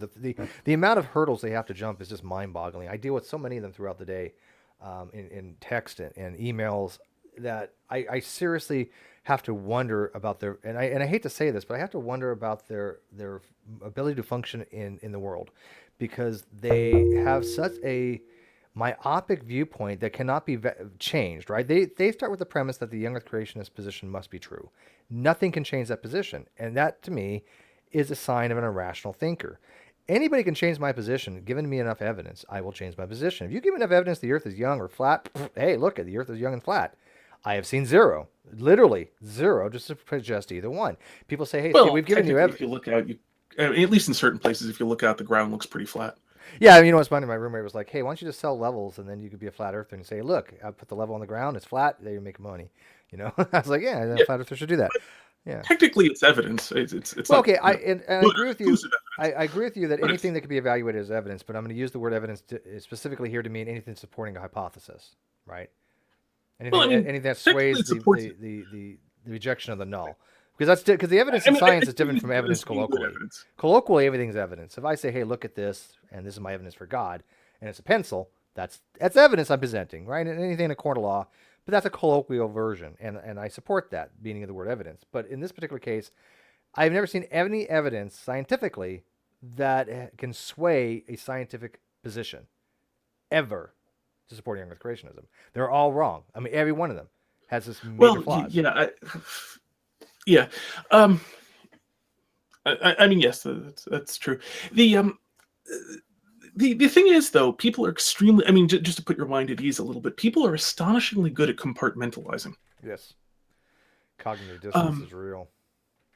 Oh, yeah. No, I mean, you find the same thing among people who talk about how morality is all relative. Well, there's an asterisk, I will grant, because there's the nice thing about saying that morality is all relative, and so, whatever you think is right, whatever you think is wrong for you. But then, of course, when other people are doing things that they think are right that you think are wrong, well, of course, me thinking that they're wrong is not inconsistent. That's just my morality. So, I mean, in the sense that, if morality is relativism, you can conclude anything is right or wrong, then sure, fine. But if you're... on one other thing, a lot of people, when they say morality is relative, it just mean that not everybody agrees. And like, well, yeah. Not everybody agrees. That's relative morality is not the same as subjective or objective morality. Yeah, I'm sorry, but you find lots of people who believe in subjective morality, different kinds as well, which is a whole different ball game out there. Well, to be fair, objective morality does not mean the same thing as transcendent morality either, right? Yeah, I mean, you can have objective morality in an atheistic position. Right? Yeah. I mean, which, by the way, the people in the live feed, atheism is the rejection of theism. Atheism is not a worldview. Atheism is not a religion. These are all just tropes that people throwing out there with no ability to actually back any of those things up, because there's a nonsensical things to say about atheism. Atheism is just a theological position. That's it. It is somebody who does not believe in a deity or gods and gods. That is all that it implies. It doesn't imply anything about somebody's moral framework. It doesn't imply anything about their materialism, their philosophy. It's just one position, a single claim. That's all it is. Sexual liberation and drug use. Well, no, obviously all atheists are whores. But no, I was kidding. But yeah, well, that's not the same thing as saying that it has no implications. Well, anything can have implications, but that doesn't. I mean, for example, if I say, "Hey, you're living in Texas and you're a single white male who likes to ride cowboys," I'm going to make an implication you like country western music. We do make inferences, right? But that's irrelevant to the fact that just because somebody is living in Texas likes cowboy boots, that doesn't mean they have to like country music. An atheist is literally a single positional thing. That's it. You cannot say anything else about that person. You can make an inference if you want, but that inference is generally going to be wrong, because I know so many atheists, they're all different. They very rarely have anything else in common. I mean, a lot of like the thing. Okay, so here's a relatively simple one. Given that there is nothing that transcends time, right, within the atheist position. Well, again, that depends if you're A or B theorist. I mean, again, the position on time, I subscribe to the Neo-Lorentzian model, the Minkowski model, and I reject the Neo-Lorentzian model. But that may be something different from somebody else then on the position of time. I mean, if you're talking about like my life, like when I get up in the morning, go to bed at night, yeah, I think nothing transcends time in my reality locally, like to me, but I don't think that applies to everything. Yeah, and it wouldn't matter if somebody's an atheist or theist. I mean, their position on time is irrespective of their theological position on the claim of God's propositional existence. Well, so an atheist who believes in a thing that interacts with us that stands outside of time. Well, again, Well, I don't believe in I that. I rule think it that'd be a out. science position. I don't know any scientist that thinks that. I don't know why the word atheist would be thrown in there. But I don't. Well, I don't mean, believe. I don't believe you can have a entity out, quote unquote, outside, non-temporal, causing a temporal causation, right? Have Well, you need a 'cause, mechanism I for mean, that. God, in the Christian sense, is outside of time and interacts with time. So obviously, you've got one there. Well, hypothetically, yeah, but that doesn't mean it's cogent. I mean, I still believe that you still have to have a mechanism by which God can do that. And Well, I don't, go ahead. yeah, and I mean, I think there is no way. Well, and I don't know, like if this is the right word to use, right? But there's no way to directly experience the supernatural. That's how I view the supernatural. It cannot be directly experienced, right? It would have to be a real experience, like in reality, like a natural experience that we might then say it was caused by something supernatural. But there's no way for us to directly experience that supernatural, right? Otherwise, it wouldn't be supernatural. Yeah. So to me, like if it's outside of time, I don't have a way of experiencing it, but that doesn't mean it doesn't exist. I just don't know what it would be. Yeah. Right. But- So I mean, to make this a little bit more concrete, right? So for people who believe that a human being is entirely defined as a collection of subatomic particles. I'm sorry, what? So within, for somebody who is a materialist, Mhm. right? So a human being is entirely a collection of subatomic particles and nothing else. Yeah, I don't know too many people. Well, again, the term materialism has changed too. I think the term physicalism would be more appropriate in modern vernacular. If you're talking about materialism, now materialism means something different than before because we understand things like forces. Now, people have said that forces are a continuation of material causes, therefore it falls under materialism, and I guess you can accept that. Now, you're saying that, do I think that everything boils down to mass? No, because we have massless particles, we have virtual particles. Everything boils down to relationships of Mass energy and mass. What's that? Mass and its interactions. I mean, it gets Mass and its really interactions, problematic, yeah. yes, because mass may be, simply concentrations in fields. Yeah, I mean, mass is condensed energy. One of the ways of describing mass is condensed energy, and then mass is actually imparted by the Higgs mechanism. That's how it comes to be. But it basically is a form of condensed That's only energy. some. What's that? I mean, the Higgs field only implies some mass to some particles. Yeah. Okay, yeah, true. Other particles have mass for other reasons. Right. But I'm sorry, that's a digression. Yeah, digressing. But yeah, I mean, I do believe that the universe is comprised of material and forces, things that we may not fully understand, like dark matter. Yes, dark matter exists. Contrary to what anybody in the realm out there in the blogosphere and the internet, there is something called dark matter. What it is, whether it's baryonic or non-baryonic, we don't know. But that is a placeholder to show the amount of gravitational force exerted on stellar objects around galaxies, because we know gravity can only do so much, right? We know gravity pretty well. I think we've observed enough gravity to understand how it works. And we can make models because it works. The modeling works. Now, there's things out there that don't follow using normal mass, right? We see all the mass there, and the gravitational fields around it are much greater, right? So we obviously know there's some kind of dark matter there. Something there that's materialistic, that doesn't emit photons, that is having a gravitational effect. That's what we call dark matter. Yeah, well, I mean, I've seen some reference to theories that actually get rid of dark matter and just replace it with other things that produce similar effects. Sure, but the lambda CDM model is the most commonly hypothesized right now and has the most evidence for. Now, again, these are still hypotheses for a reason, right? They have not been confirmed. But there's nothing wrong with that. All things start off a hypothesis, right? But you got to start somewhere. Yeah, no, what I mean though is I've seen things that because dark matter does imply, mass of some kind. And they're various particles that don't interact electromagnetically. Yeah. That that would work. Yeah. Oh, now somebody tells and- me in the live feed my mic level's too low. Really? Oh, I'm hearing it just fine. Yeah. Well, it's in the live feed. It's usually different, but I am going to boost it up a little bit. But we are going to start Gotcha. wrapping this up again. I don't want to keep you too. Yeah. Here longer than I meant to be already. In any event, here's an interesting question in a material in a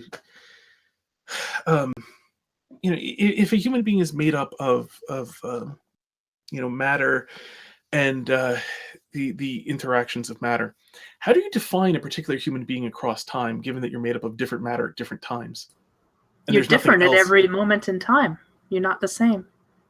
So, in particular, then, because the thing is, we talk about people having done things, that a person in the present has done something in the past. But if you're not the same person as back then, that vitiates talking about what you have done. Mm-hmm. So exactly. I mean, I'm not the same person I was when I was 5 years old, right? I know that. Yeah. So I mean, you kind of vitiate crime and punishment at that point, though.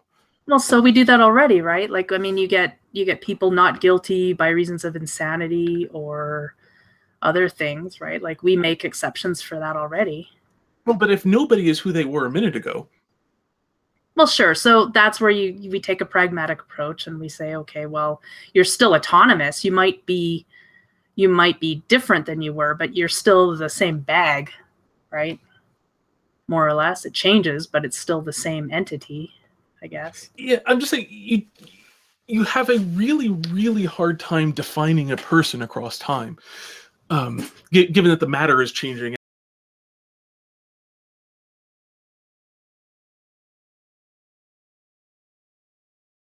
I've no doubt it doesn't bother you because we're all human beings. Yeah.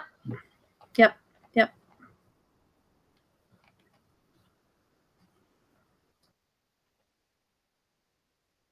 I'm sorry, the whole what thing?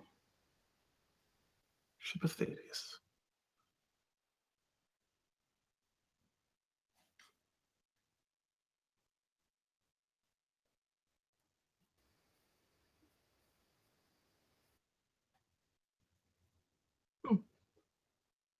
Oh yeah.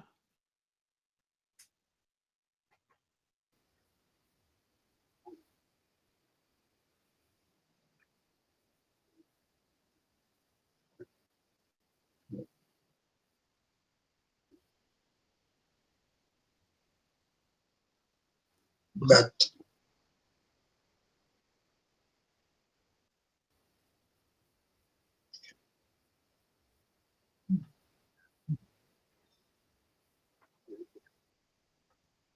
but but the question of the shape of the attitudes is the question of identity. And what defines something, some object, the identity of the object.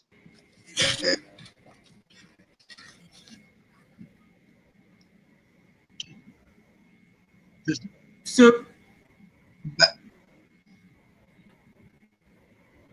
but to say that the So- identity is what they are, it doesn't really answer on what is this differentiation that we do, that we separate, is that by which we separate the object so from. is it because identity is a non-material characteristic, or is that what you're saying? And no, what you offer is I not. don't know. It is the very least seems unmaterialistic in how it's explained. I have no idea how you can explain it otherwise, but I mean,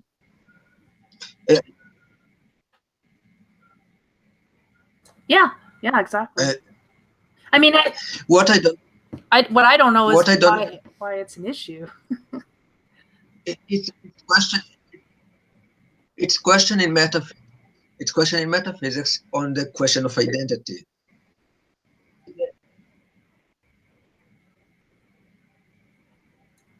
Yeah. I mean, but Well, but that's an idea. I just wanted to know, though, what was the reasoning for this question that he posed? Like, what are you suggesting, that we're not different at every moment? Like, I don't. It's a little more complex than that, because I mean, obviously we do change over time. So I'm not suggesting we are identical across the moments, but rather the unifying principle, in which we are the same, the same person as 5 minutes ago and 5 days ago. If that is something imposed from the outside for convenience, that is to say, like, I have an idea of you, and that idea of you seems to apply roughly to the collection of matter, that let's suppose we're actually in the same room, the collection of matter in front of me, as I applied to a somewhat similar collection of matter 5 days ago, and a not very similar, in the sense of a particle identity, collection of matter 5 years ago. This is an idea that I am imposing, but it doesn't actually describe reality. That is to say, it's not describing reality, it's just an idea that I am using, that I impose onto reality for my own convenience.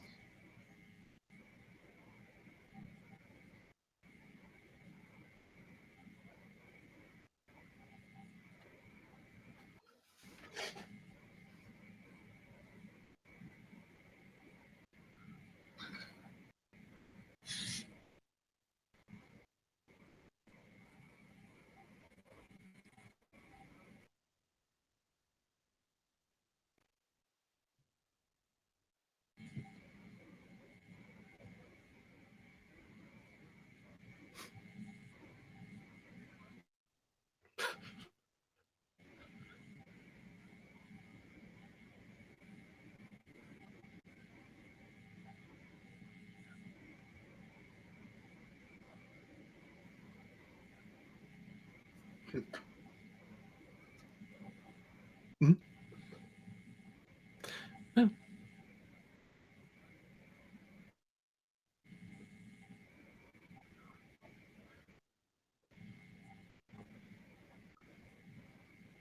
Okay, just my channel's missing the mark. I talk about all sorts of different things, looking for interesting ways of looking, uncommon ways of looking at more common things. From the Catholic perspective, I'm Catholic.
I've heard of it. That's about the extent of it. I've heard the name again,